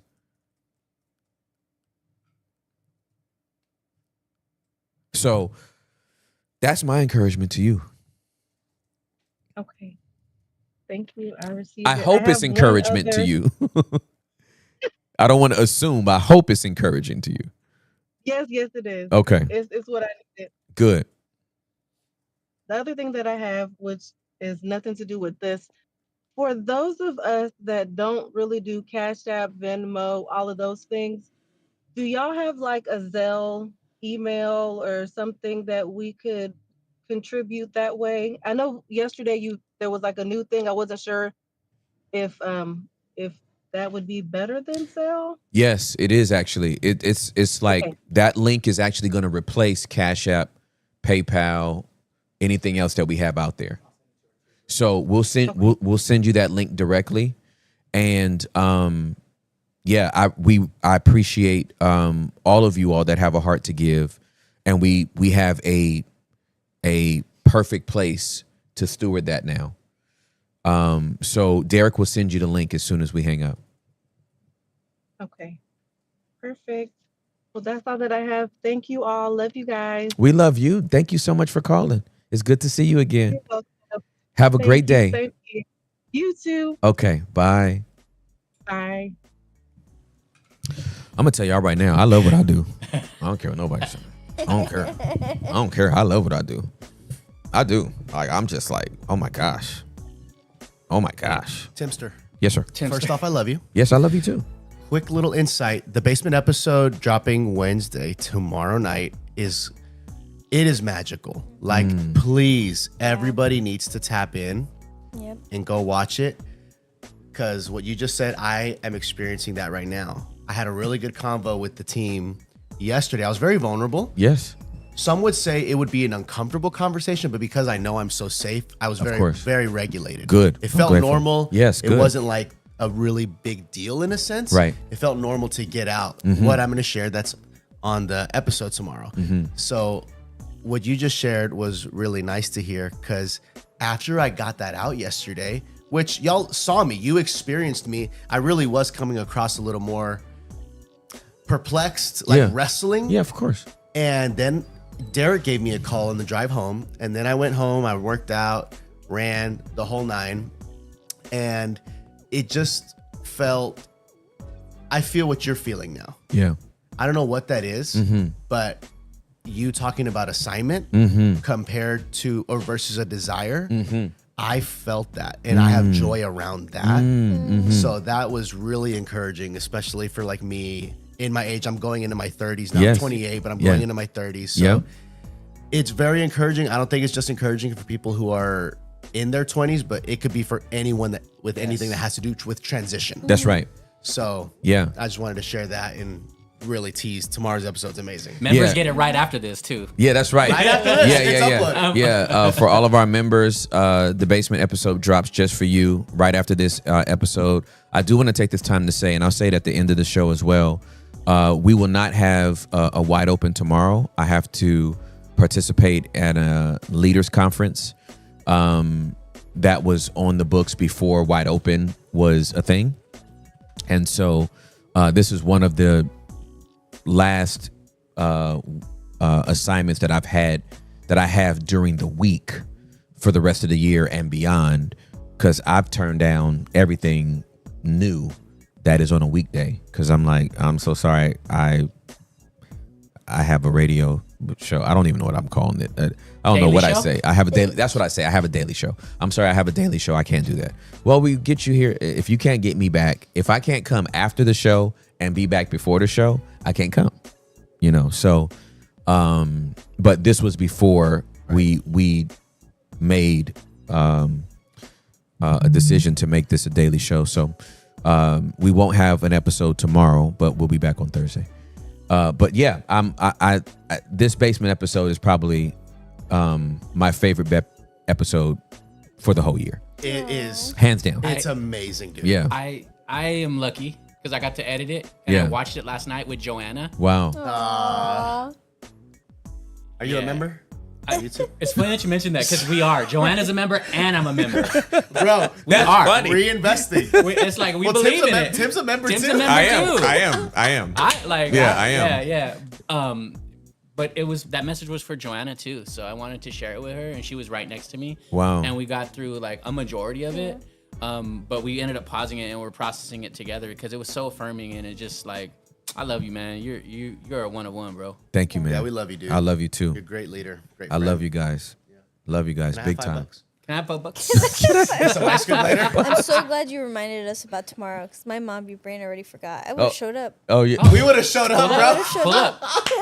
Door would have been locked. Yeah. You guys been walking around like the me. children of Israel That's around me. around Jericho. It's me, dude. It's the worst feeling when that door is locked for me. I'm like, oh my god, His when stomach do I just wake drops. up? Oh my god. Who do I wake up? That's so funny. Somebody is gonna get woke up. I've woken up Tim at least twice in the No 3 way. years I've known him. He's like, oh, sorry, bro. Yeah. Oh yeah. It's true. And it was my bad. It was my bad the whole time. It's usually me calling Hector too, like, hey, dude, go to the front door. Like, knock on the door. I'm like, no, I don't want to. It's hilarious. What is that noise? Yeah, we got Keith Crometti. He's working right now, I believe. Oh, it's all good. We have Oh, our- what's going on, Keith?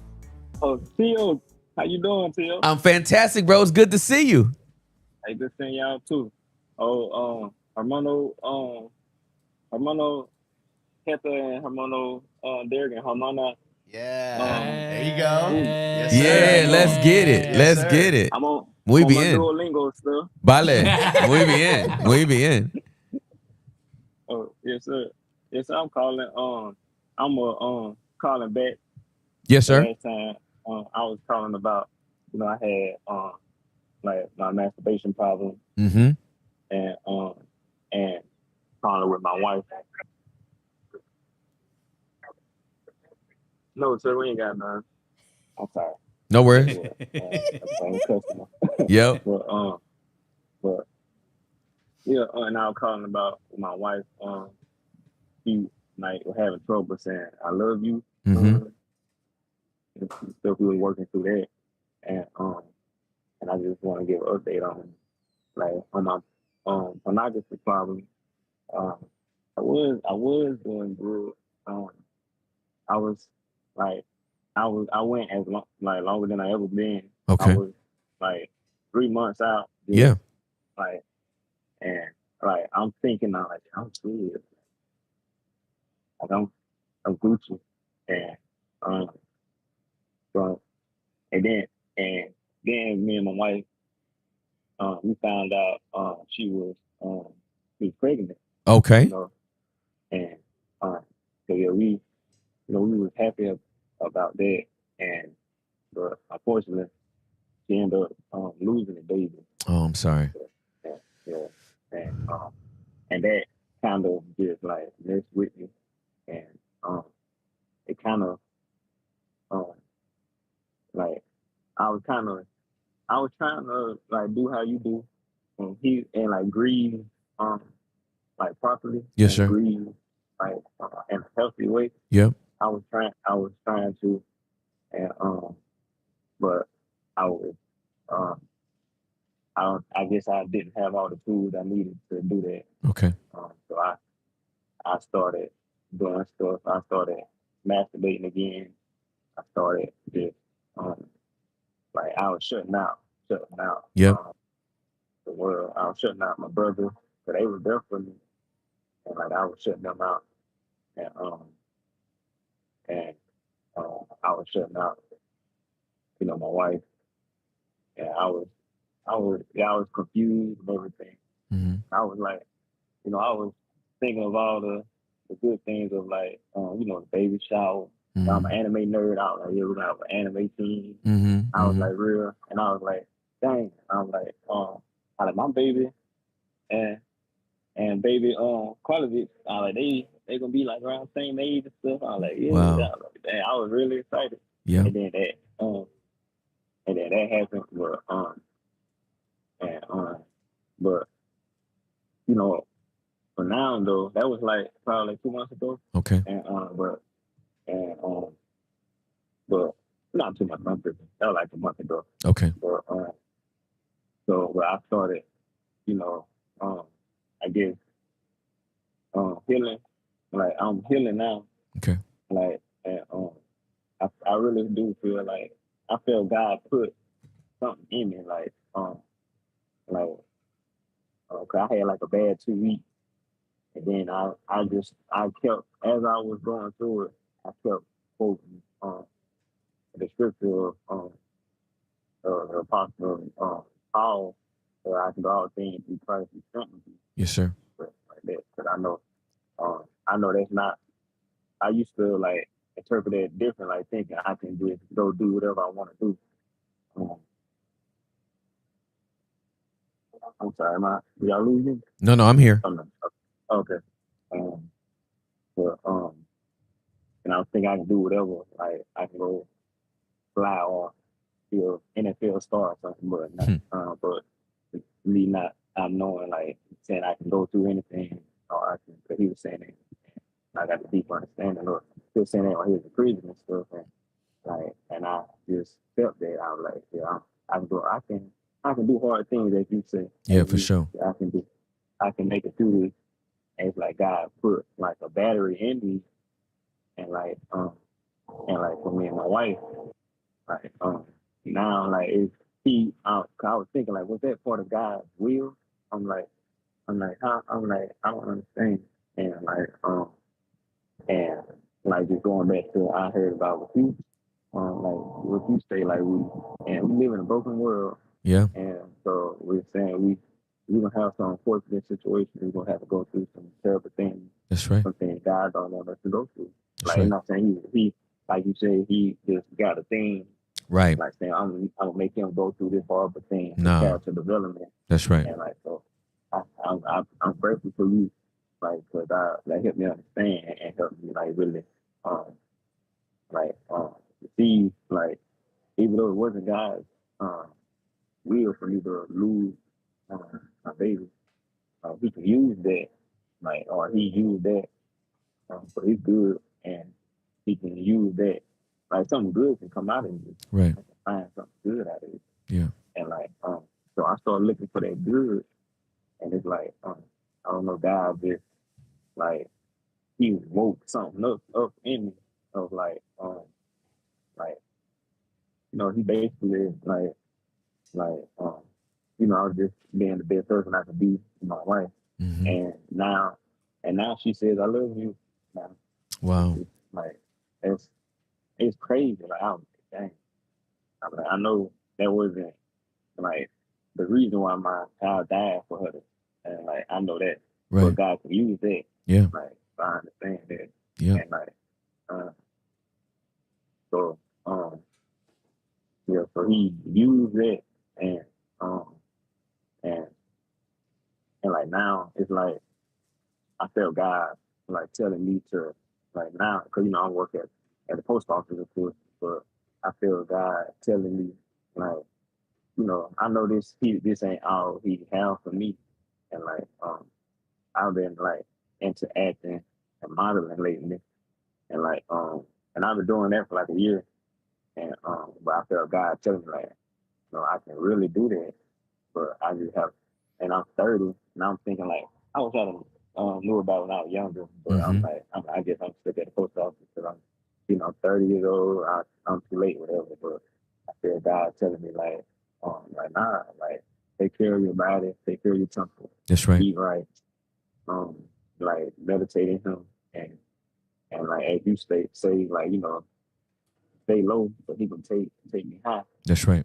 And like So like so um like I really ain't got a question. I just really want like wanted to update y'all and like thank y'all like and tell you what's going on in my life and maybe some words of encouragement of like because I do really feel like I can really do it. Like, I really can like I don't think like how you say like success is me just doing it. Right. I ain't gotta be Michael B. Jordan Right. or just I just gotta do it. That's And, right.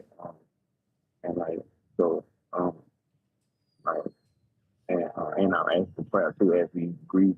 Yes. Like so um yeah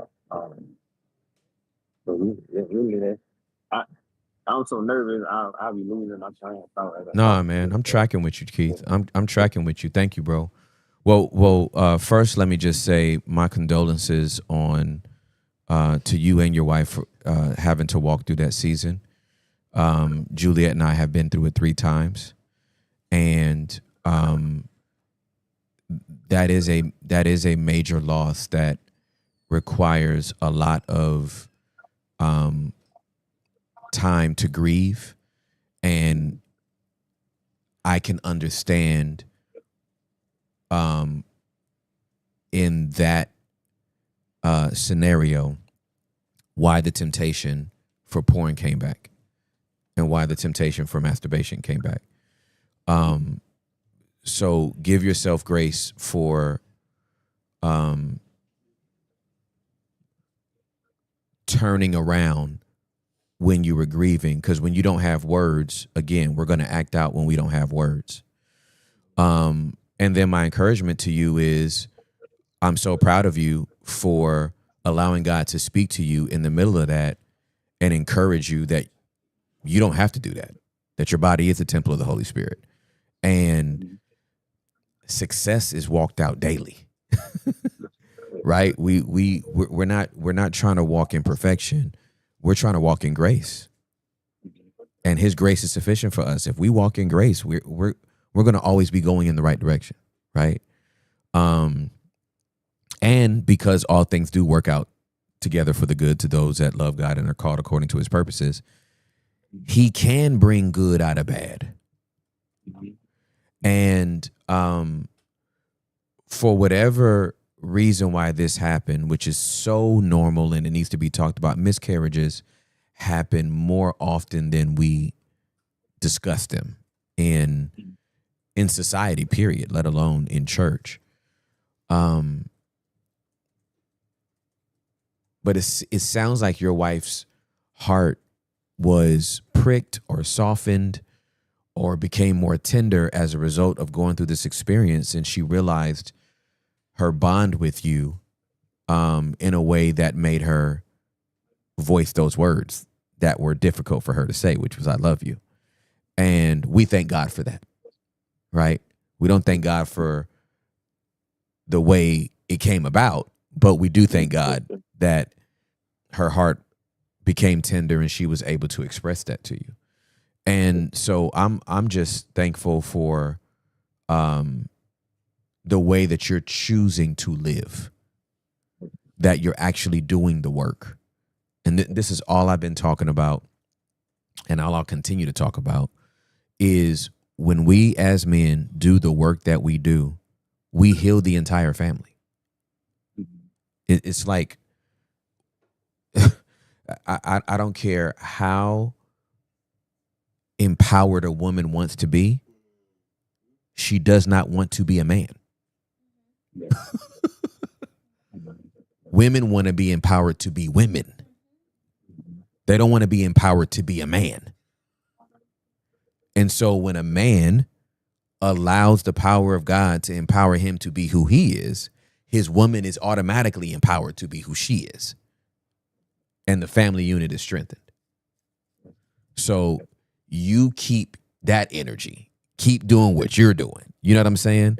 And I love the check-in. The check-in is Keith is progressing, not perfecting, progressing in the way that he should go. And as a result, God's peace is with him. So I'm proud of you, man. I'm super proud of you. Yes, sir. I appreciate it. Like, Yes, sir. I, I feel like God, like, and the direction He has me going. Like, I know it's so pivotal for me to stay focused on Him because, um, 'cause, like last last year I did a background did a background scene on that Sinners movie, Mm-hmm. and Oh, did you they really? really what got me into it. Yeah. Because they filmed in my hometown, small town Bogalusa, and Wow. I'm like, dang, what they filming over there? They said Michael B. Jordan movie. I'm like, oh, do the Wow. background. Oh yeah, That's crazy. That's awesome. really how I started doing it. Yeah. And when I and like, but the first day it was like a couple of days thing, and the first day I did it, like I usually pray every morning, meditate, talk to God, give God the time. Mm-hmm. But the day of that, I didn't even think about God. It's crazy. Like I was just like, oh, I'm about to go being I could be joining me or whatever. And I went over there, and as I was on the set, I felt God tell me like, you see how you can easily lose focus of me just for like you trying to pursue this or do this. Right. You can easily and I'm acting like I'm the main star. I'm just a background speck. So and so I'm like, dang, I'm like, yeah, that's true. That's scary. Like I can easily lose focus of God if he put something um on my table that I'm not ready for, Yep. or that I don't have the spiritual maturity for. So that's why I'm like, like I don't want nothing, God. Like there's nothing I'm not ready for that I can That's do as right. well. Like so, and you have given me language for all that stuff. Like it's like I was asleep.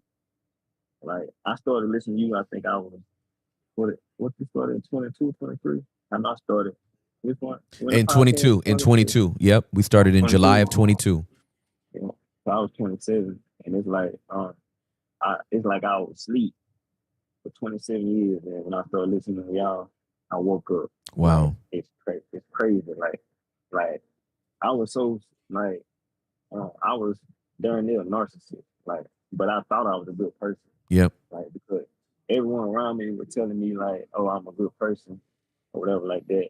But like at home and the people closer to me, like not everybody, but like a couple people, like my wife and like my brother, like um, they were telling me different things. What all the other people telling me, I'm like, ain't no way. Like I'm like, how am I such a terrible person? And all these people telling me different, whatever like that. Yeah.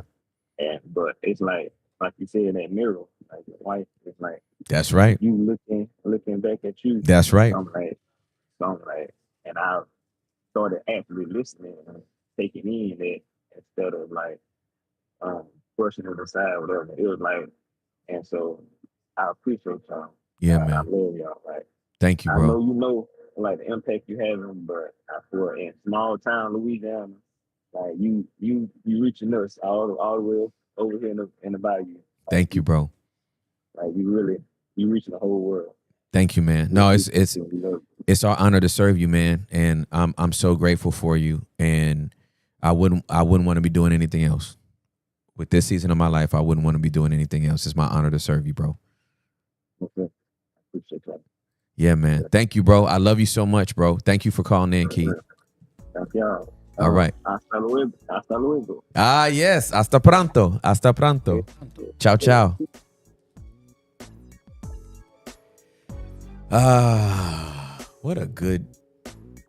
What a good day. It's like thank you day. It's like thank you Tuesday. Confirmed thank you day. It's confirmed thank you Tuesday. I love it, bro. Got a lot of follow-ups today too. It wasn't by design, it just happened. Just happened, bro. You can't even make that up. So my friend here's gonna have to correct me if I say it wrong, but Chami, you are on Wide Open with Tim Ross. That was great, bro. That was great. You did a good job. You did better than most people, man. Yeah, man. Chami. Shami, what's going on, my friend? I'm I'll be honest. I'm very, very anxious. Oh, I'm okay. very, very, very anxious. No Yeah. worries. Take your time, man. Yeah. First of all, hello. Hi. Hello. I'm really, really grateful to you, Hector, Derek, Julie, everyone. Just the opportunity to be back on. I won't be offended if you don't remember the first call I was on. I remember you. Because You live in the you UK. do remember. Yeah. You remember. Yeah, I do. Wow. That's crazy. I wasn't expecting that. Because I was anxious the first time, and I think that anxiety kind of led me to not be as vulnerable Okay. as I was intending to, if that makes sense. It does. Yeah, it makes perfect sense. And I had a whole kind of plan in my mind. All right, I'm gonna get on. I'm gonna say this. I'm gonna thank him for this, and I'm gonna go, straight into the deep end. Yeah. And I kind of just like froze up. Yep. And I said a lot, but not the stuff that I was meaning to say. So I'm gonna try and like rectify that today. No worries, bro. No worries. And go the way. So any kind of help in doing that. I trust you to kind of ask the right questions and help me get it out, man. I got you. Thanks for trusting thank you me. so much. Yeah, for sure. I'm with you, bro. Yeah. Okay.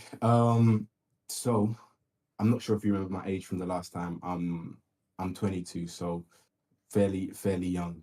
And like the thing I'm kind of struggling with most right now is like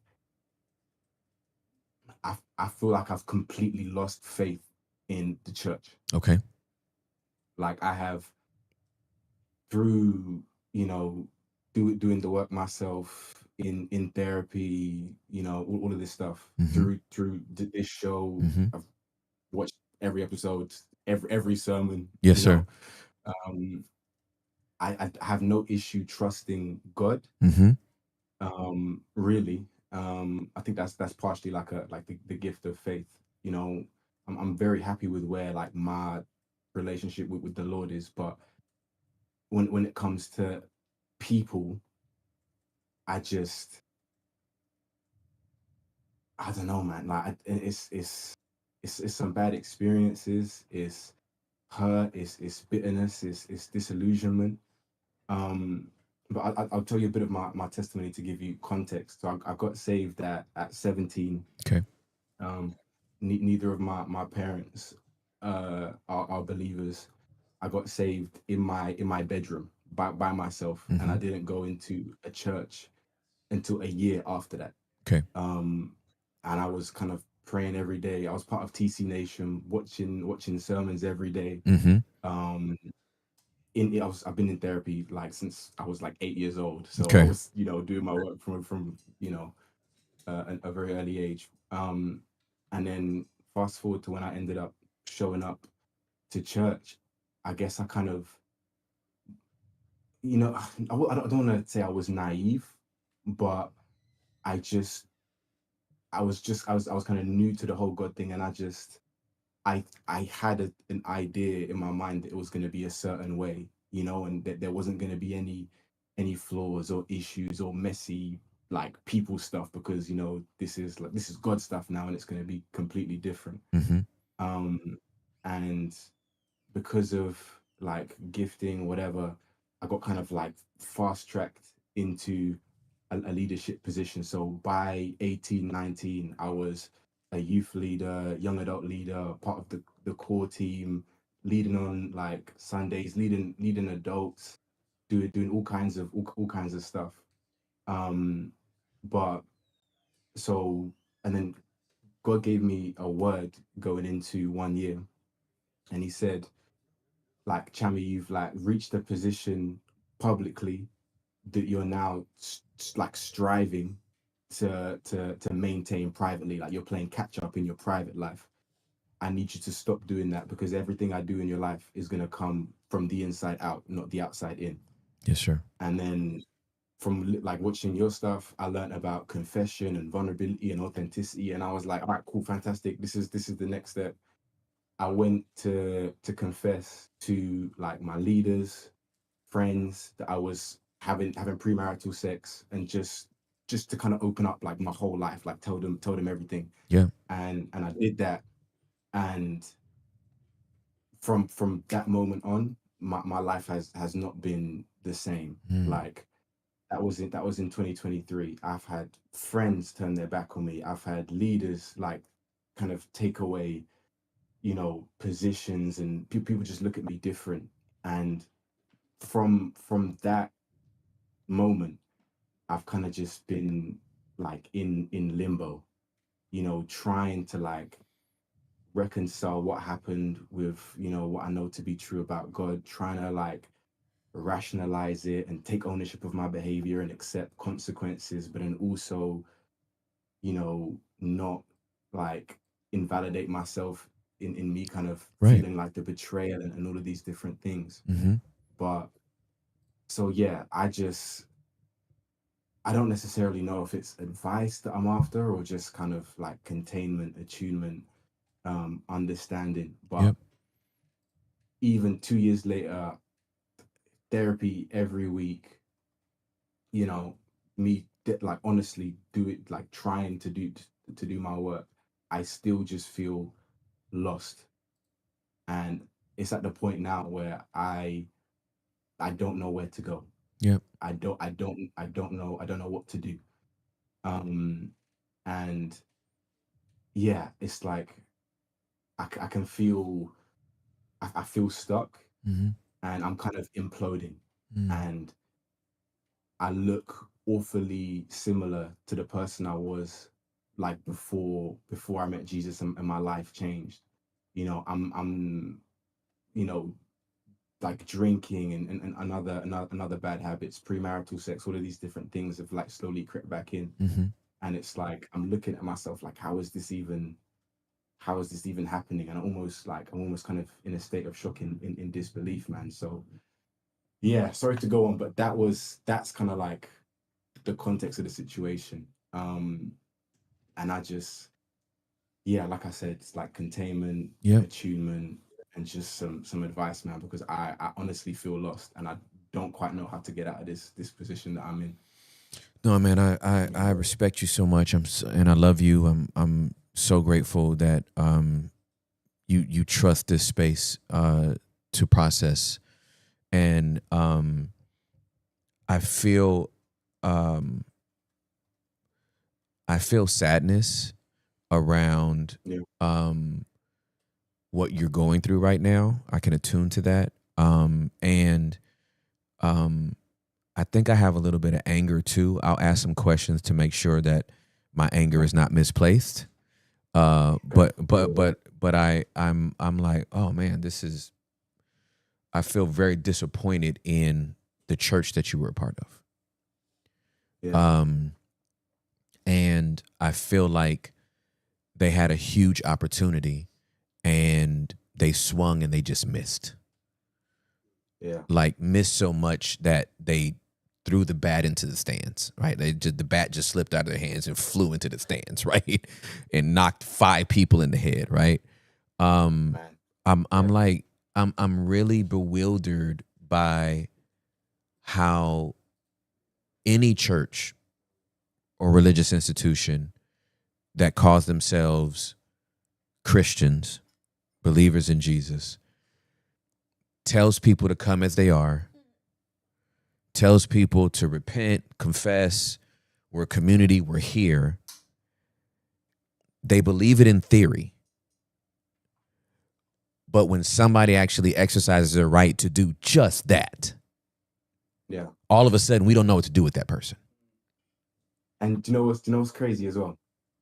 Like, I kind of pulled away from leadership. Like, I had a whole kind of like 6 months where I was questioning my salvation. Yeah. Then the next 6 months was like, should I even be a leader? Should I like just, you know, stop trying to like mentor and do all of this stuff? Yeah.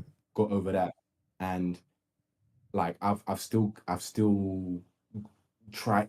I'm not like in like a leadership position at the moment, far from it, but it just in terms of like conversations and like being there for people, having fellowship, that kind of thing. And I've got like friends.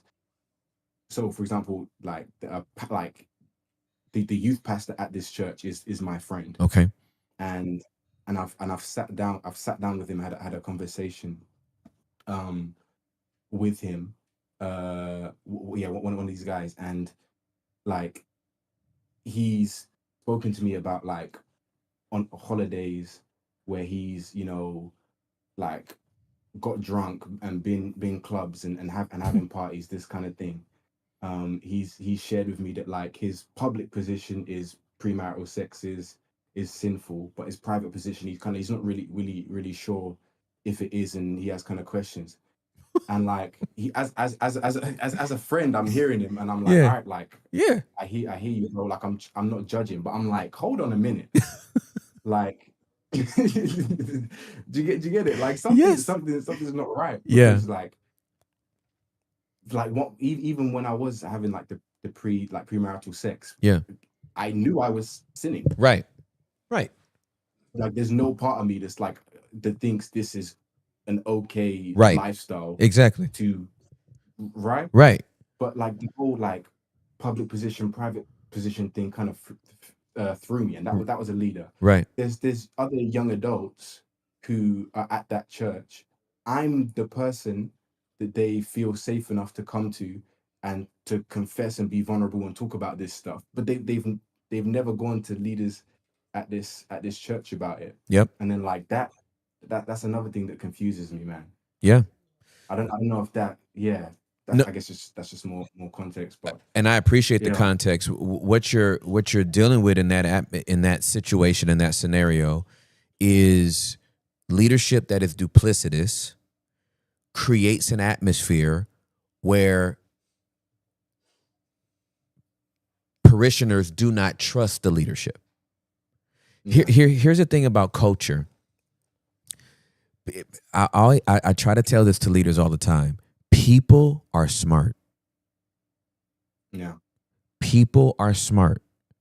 And when something's off, they may not be able to put their finger on it, but they know something's off. Yeah. They're like, it's cool here, but man, something. Right? They can't put their finger on it and be like, this is what's wrong. But they know like, I don't know. And one of the telltale signs, because the end user tells you if your culture is on or off. It's not the person that sets culture that tells you if it's, our culture is this. Well, that's what you want it to be. The end user actually tells you if this is actually what you're about or not. Right? Yeah. And so what the end user, even in the context you've provided for me, what the end user is telling me is that they don't trust leadership. Because when they are struggling in their faith or leaning towards sinful activity, they don't go to leadership. Yeah. That means they don't trust leadership. They don't trust that they're safe when they have to share what they have to share.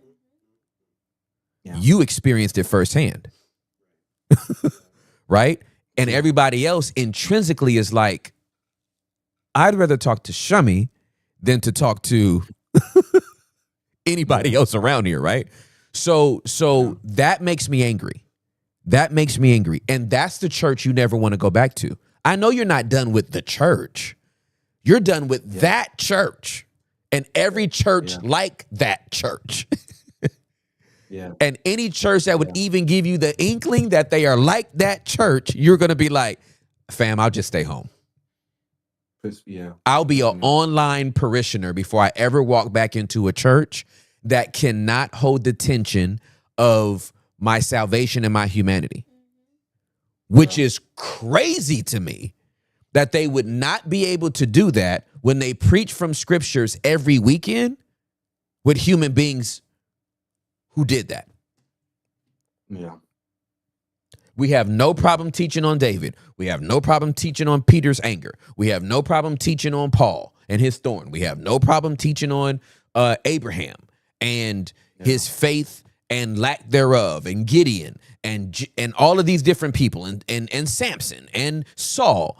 And then when it comes to and I always tell people this is, I'm on my soapbox for 30 seconds, okay?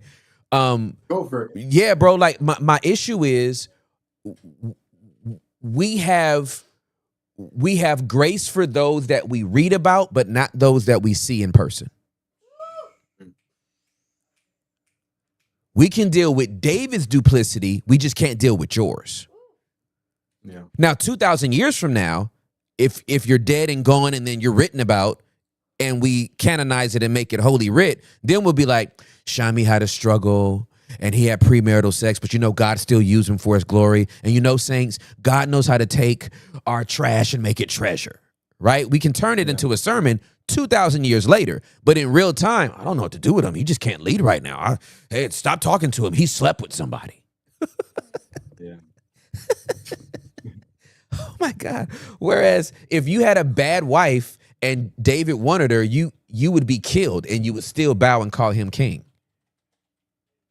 It makes no sense. It makes no sense. So, okay, now I'm off. Okay, so where does that leave you? Okay. It leaves you without community. Yeah. And without community, because we're made to be in it, we will go back to the community we came from. So that's where your turn has come in. I slowly see myself going back to drinking. I slowly found myself going back to premarital sex.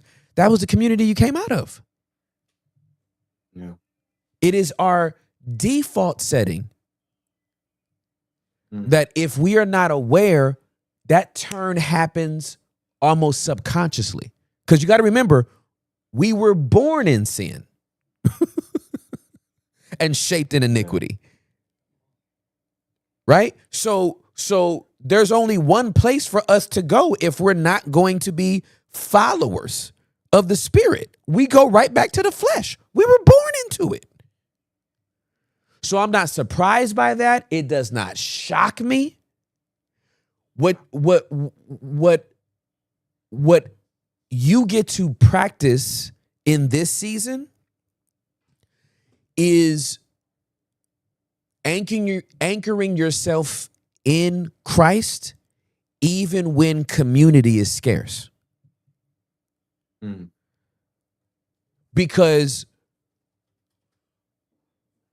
we all have seasons in our life where we go through this space for one reason or another, whether it is the situation you went through, or the pastor falls, or a leader abuses you, or just the season's up and you have to transition. You find yourself in this space where it's like, I'm not with the community that I used to be with, and I'm damn sure not who I was before I gave my life to Jesus. And so I find myself in this space. And that's where the anchor has to be fabricated. That's where it has to be made for you to be tethered to God when you're not tethered to community. Yeah. Because, and I've been through this, so I'm attuning with you and I can identify with you. I'm offering you identification. I know what it is. I remember the very first time I felt disappointed by God, I went straight back to the club. Like, it was not even like I don't even think I like declared open rebellion against God. It was just like, damn, well, that didn't work out. God's not who I thought he was to me. And so I was back in the club, bro. And some dude I've never seen before in my life with a drink in his hand walks up to me and was like, hey, little nigga, you ain't supposed to be in here. Yeah. I'm like, really, Laura? You send Thug to come tell me I'm not supposed to be in here? But I learned in that season without community in church and the community I came from in culture, I had to root myself down in Jesus. Because I was never promised to always be accepted by some faith community and everything be okay. Yeah. So my faith in Jesus had to be my anchor even when community wasn't. Okay. And that's where you are right now. You are in the season where God is making you as a godly man make the decisions that keep you anchored to him, even if you're not in a church or faith community. Because the options are going to always be there. Yeah. And if you don't pass this test now, you're just going to take it later. Yeah. Yeah. Because it's going to come back up again. Yeah. Yeah. That makes sense. In so my follow-up question to that is like, how do I like heal and like start making better decisions when community is scarce?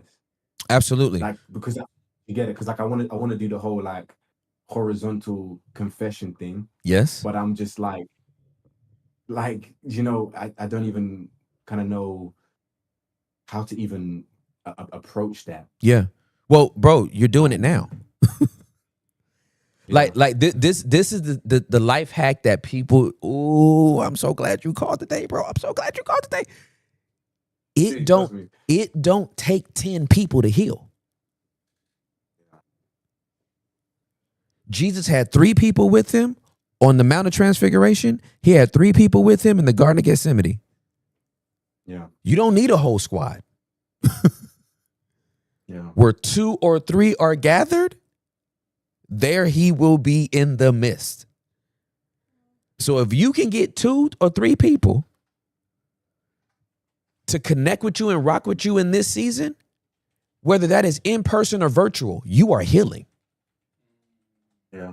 You making this call is a part of your healing. Yeah. You didn't have to call back and go, I didn't give you full disclosure the first time. I didn't go as far as I needed to go. Bro, you didn't have to do that. Yeah. That tells me you're a man after God's own heart. Yeah. And the community that you were a part of, they couldn't deal with your integrity. It scared the ish out of them. Your integrity to say, hey, I know I'm a leader here. I know you've trusted me here in this community, and I'm struggling with these things. It was an indictment to their duplicity. And I did that at 19.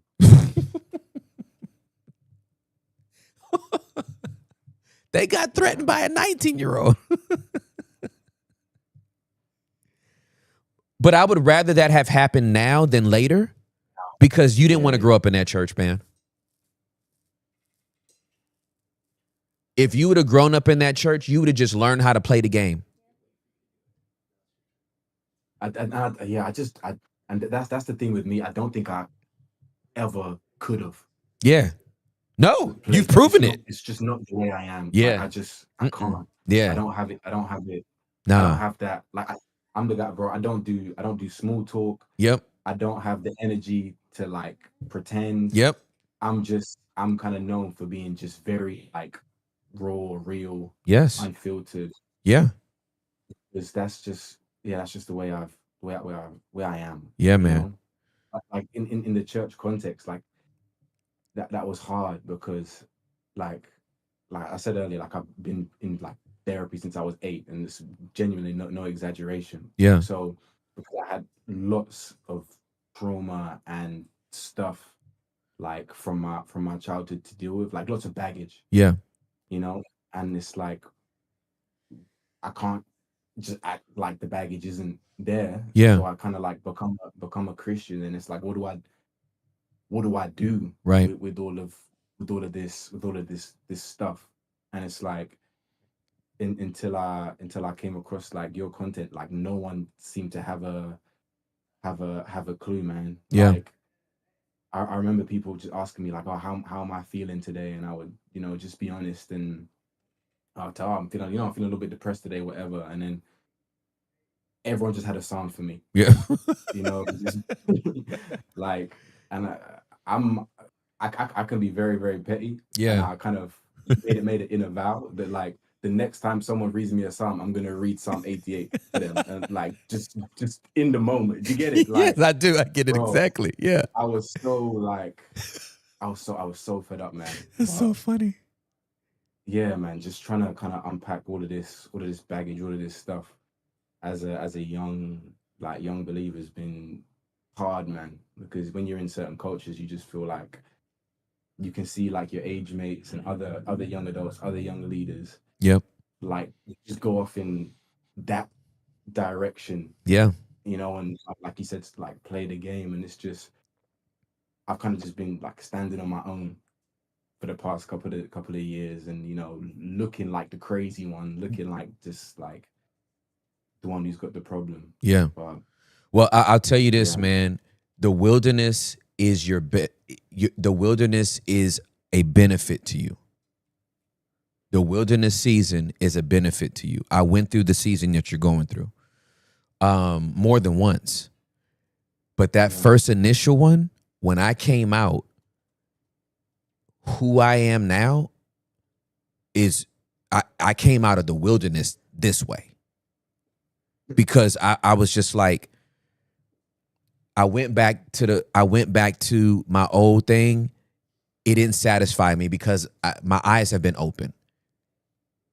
Christ is the eternal peace that my soul has always looked for. So when I went back to the club, it didn't satisfy me. And when I went back to old girl, she didn't satisfy me. And so then it was like, well, dude, well then I'ma just have to just rock with you then. But I ain't got no friends and I don't have no community and it's dry out here, but at least I got you. And by the time I got back in community, I was this person. And I just continued to grow as that person. And I realized that most of the people that were mentoring me at the time had not had this wilderness experience. And I've said this before, people can only take you to the last place they've been. So if you're asking questions about freedom or you're asking questions about how do you get through this season, if they haven't been there, they can only give you a general direction. It's like somebody asking, how do I get to the mall? And you're like, it's east. But they can't give you specifics. They can't tell you to turn on Smith Street and then go up Bradbury Alley because it's right there, right? They don't have specific directions. And so what you're going through right now will be what cements the integrity that you'll live with for a lifetime. Because because you're 22, you said? Yeah. What an extravagant gift at 22 to know that you can't do any of the BS no more. Meanwhile, you got pastors in their 60s still doing the BS. Yeah. Right? I'd rather be you. Yeah. It just confuses me, man. Yeah. Like when I see it, because I'm like, kind of feel like I'm on the outside looking in now, and I can see it everywhere. I can Yes, see sir. it, you know. Yep. And it's just like, honestly, it shocks me every time. Yeah. And it makes it really hard to like be in church and, you know, in certain settings, because I just, I don't know, you feel like you're going crazy, like, and then you know, you feel like is there something wrong with me? Yeah. And then it just like grieves you, because you think of like everyone else that it affects, and I don't know, like, and I'll say this. You can tell me if I'm off with this. Okay. But one thing I feel like I've learned about like prophecy is that like words of like prophetic words, like that's like, I see it as like the shallow end of prophecy, and I feel like the deep end is like seeing what God sees and feeling what He feels. Like to me, that's the deep end of prophecy. And so for me, like I believe I have like quite a strong like prophetic gift. And so when I see this stuff going on, I don't have words to like express how like deeply like I feel about it. I've spoken to my therapist about it, and he was telling me about this like concept. It's like a German psychologist. I'm gonna butcher the word in German, but it kind of translates as like world pain. And it's like the descript like a word that kind of describes like the like manic depressive nature of like many of the prophets. Yeah. You know, Yes. like all throughout scripture, like some of the main prophets that we know about, they all had like moments of like depression, Oh, or absolutely. kind of displaying like manic behavior. Yeah. And I genuinely believe that that's because they were seeing things and feeling things That's and correct. hearing things that like grieved them so deeply. You know? Absolutely. And I feel like that's partly what I'm experiencing at the moment, man. And I'm trying to like, spiritually like steward that burden, Mm-hmm. but then also as a human, Yeah. as a 22-year-old, Yeah. like regulate Yeah. Absolutely. and like process without alcohol, Yes. without sex. Yes. Did you get it? Absolutely. That's kind of where I'm at right now, man. Yeah. Yeah. You've painted a very accurate picture of people that have prophetic giftings, who are empaths, who are on the journey that we're all on, right? Because once you see, you can't unsee, right? And then you see the systems by which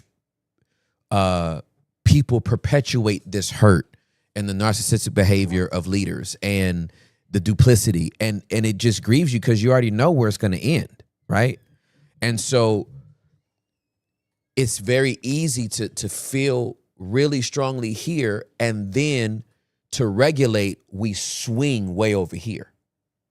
And where we want to get to, we want to make sure that we put a stopper here, because you're still gonna be you're still gonna peak feeling stuff here, but then when it comes down, you want that. And some of those things for me, and this about to be, you about to get the most regular everyday answers in life. I love it. Some of these buffers for me, PS5. I look forward to playing video games. I just finished Sniper 5. I think in 2 days, Mafia comes out, which is a prequel to Mafia's 1, 2, and 3. I'm gonna play that. And then Ghost of Yote comes out in October. I'm about 56 days away from that, right? So I feel all this stuff up here. I'm apostolic, I'm prophetic, but I have to come down. And I used to come down and go all the way over here, and it was porn. And I used to come down and be all the way over here, and it was a massage parlor. I used to come down, and it was always over here, and I was masturbating. Right? Now it's like, okay, PS5. Okay, bro, put your roller skates on and go outside. Yeah. Right? Go skating. Yeah. It's coming down here. Boom. PTI and Family Feud with Steve Harvey. Right? It's coming down. Yeah. It's coming down here, and I got another Spanish class. I have to get the hell out of here. Right? Like, I love that this is a safe space that we create and we do it. But then, bro, I got to get ghost. Because if I stay here 24/7, I will go crazy. You lose your mind. You're going to lose your mind. You can't stay here 24/7. Like, I got to have an outlet. And so I started boxing this year. Good job. Like, that's a really good one for yes. me. Yes. Yeah, just like gym, working out, that's a big one for me. Yeah. But yeah, I think I need a couple of more things. Like, I used to write music, but I've been thinking of starting to do that kind of thing again. But yeah, man, I'm getting there. Yes, slowly sir. But surely, but man, and I'm proud of you, bro. I'm proud of you. Like, you processing this and you like being committed to this at such an early age, man. It's like I've prayed for this. I've prayed for young men like you to, like, if you get it this early, you got all of us beat. You know what I mean? And the rest of your life will not be contingent on if somebody makes you a pastor or if you become a minister in somebody's church, because you'll know I'm God's son and I'm in full commission ministry, whether I ever step foot in a church or not. I can work at a bank and make $182,000 a year, and I'll be just as much in full-time ministry as if I was at somebody's church. Yeah. Yeah. So I am more than convinced that the trajectory you are currently on is creating who God wants you to be from the inside out, so you can go be the man of God he's always called you to be for the rest of your life. Because I'm telling you, when this concrete sets, it's on autopilot from here. It's not that you won't have challenges, not that you won't have different temptations, but that anchor will never let you enjoy sin. Yeah. And that's what you want more than anything. I never want to enjoy the sin I'm in. I always want to hate it. Pigs love mud. Sheep don't. Sheep don't roll around in mud. Pigs do. Sheep don't. And I'm a sheep. If I get mud on me, it's going to be bad. I'm bad my behind off, because I don't need all that in my wool. Yeah. My wool is supposed to be fluffy and it's supposed to be white. He made me to lay down in green pastures, not roll around in dirty mud. So I'm about that life. I'm trying to get green pastures. Yeah. And anytime I'm tempted to get in that mud, I'm like, man, all it's gonna do is mess up my wool. What I look like over there. So I'm proud of you, bro. I'm proud of you. Thank you so much for calling in. Oh no, thank you, man. Thank you for your time.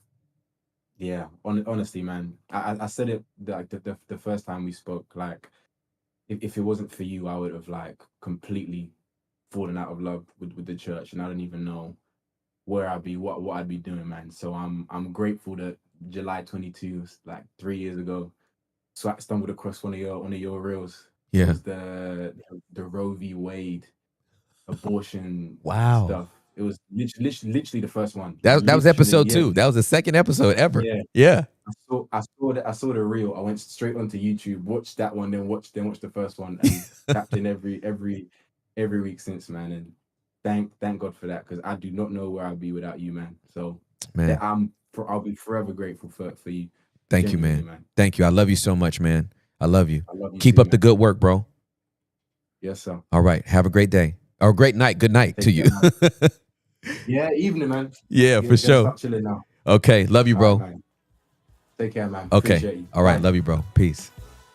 Wow. A lot of thank yous. The giving chat gratitude. Yeah, the chat called it Gratitude. Gratitude. Y'all bet. Yeah, y'all. I try to tell you, our people smart up here, man. We smart and witty up in this piece. Yeah, Kateem. Gratitude. You know what I'm saying? Yeah. So I was like, wow, that's What fire. a great. Oh, thank you, Jesus. Lord, have mercy. Ooh, I love this community. I love y'all so much. Ooh, ooh, ooh, ooh, ooh, ooh, ooh, ooh. Ooh, ooh, ooh, ooh, ooh, ooh, ooh, ooh. Oh my God, I love what we do here. So good. Anyway, thank you, Jesus. Well, I gotta go speak at TKU at 2:00 Today? today. And then doing a leadership thing for them and some comedy, make them laugh a little bit. Hey. I don't know if I'm gonna make them laugh or I'm gonna make them be like, oh my God. And we gonna see where it goes. Then I'll jump on a plane, go to Florida. Deeper Worship, their leadership, pastors and leaders conference. Can't wait to be out there. And then we'll be back on Thursday. So, but y'all enjoy the, I guess it's perfect timing. Like, I mean, you can't plan this, but if we're off tomorrow and the basement episode comes out, but when we come back on Thursday, I'm sure we're going to process it together. We'll process For sure. You know what I'm saying? I'm sure we'll process it together as a family. It's magical. Yeah. Very cool. So your homework is to watch the basement, and Members can get it right now. members Right can get now. it right now. Just published it. Just published it, and then everybody else will get it Wednesday, Wednesday. Yeah. and then Thursday we will debrief. We will debrief that thing With everyone. with everyone, right? Like, we had our time, and now we'll do it with them as well. That's gonna be, yeah. Hey, you know what? Then I know that we got our polls up for Rented Grandma? for Focus Friday. Oh. We'll lock that in. Okay. Yeah, we'll lock that in. But we'll probably have to. I think Thursday we might make that one all about that episode. Even the calls. That's a lot to digest and Yeah. work for. Yeah. So, yeah, we'll do that. Not debrief that thing. Debrief that. The elevator is crazy. Debrief that thing is funny to me. Oh my Wow, gosh. look at that. Oh my gosh. Man, when that music comes on, it means it's time for us to get the hell up out. The in-ears look fire, dog. I just want to tell you that. The yellows, let's go. I did that on purpose. It's great. I did that on purpose. Anyway, ladies and gentlemen, thank you for Thanksgiving Tuesday or whatever we said. I'm Timothy. Tuesday. Yeah, thanks Tuesday. Friendsgiving. I'm Timothy Charles Ross. That is Hector Alejandro Guerrero. That is Derek Israel Santiago. That is Juliana Buendia Karlovich. And that is Baby Karlovich. Listen, so if I really did a Only Dad, Oh. It only pops. Only if I pops. really did a Only Dads or Only Pops, like we'll be millionaires. Oh yeah. Smart marketing. Who's the pimp? Nobody's the pimp. I'm Juliet? just gonna Maybe yes, Juliet? yeah. She Maybe can with a little whip. she can whip, Oh. she can whip me if she wants to, but I'm gonna pay her back though. Fuzzy cuffs. She Oh. whips me. Did you say fuzzy cuffs? Fuzzy cuffs. Oh, okay. I'm not doing all that. Oh, okay. I need to. Were you ever into like the BDSM world, like with chains, whips, put me in a cage, humiliate me? Never. Okay. Wow. Never. Just curious. I'm here to please. You're I'm a not- sheep. I'm not a sheep. I'm actually not a sheep. I'm a lion. Rare. I'm a lion. That's a chihuahua. That's a chihuahua. Yeah, That's- So lions, Hector, lions and chihuahuas are completely different breeds. Diferente. Oh my gosh. Completely different species. Yeah, sorry. So their Habitat's different. habitats are different. Small lion. That's a cat. Now you've just got el gato. Es simplemente el gato. Es no Gosh, I'm crying. es no león. Es el gato. Y es diferente Understood. que león. And I just can't wait. Try again. What? Rare. I mean, We I don't think we naturally make lion noises. So when you go to cat, it just grr. I don't know. okay. All right, we're both claws out. Grr. She Got me just on grrr. that was a little bear, just a little Goldilocks bear. It was the smallest one. Dios mío. All right, peace.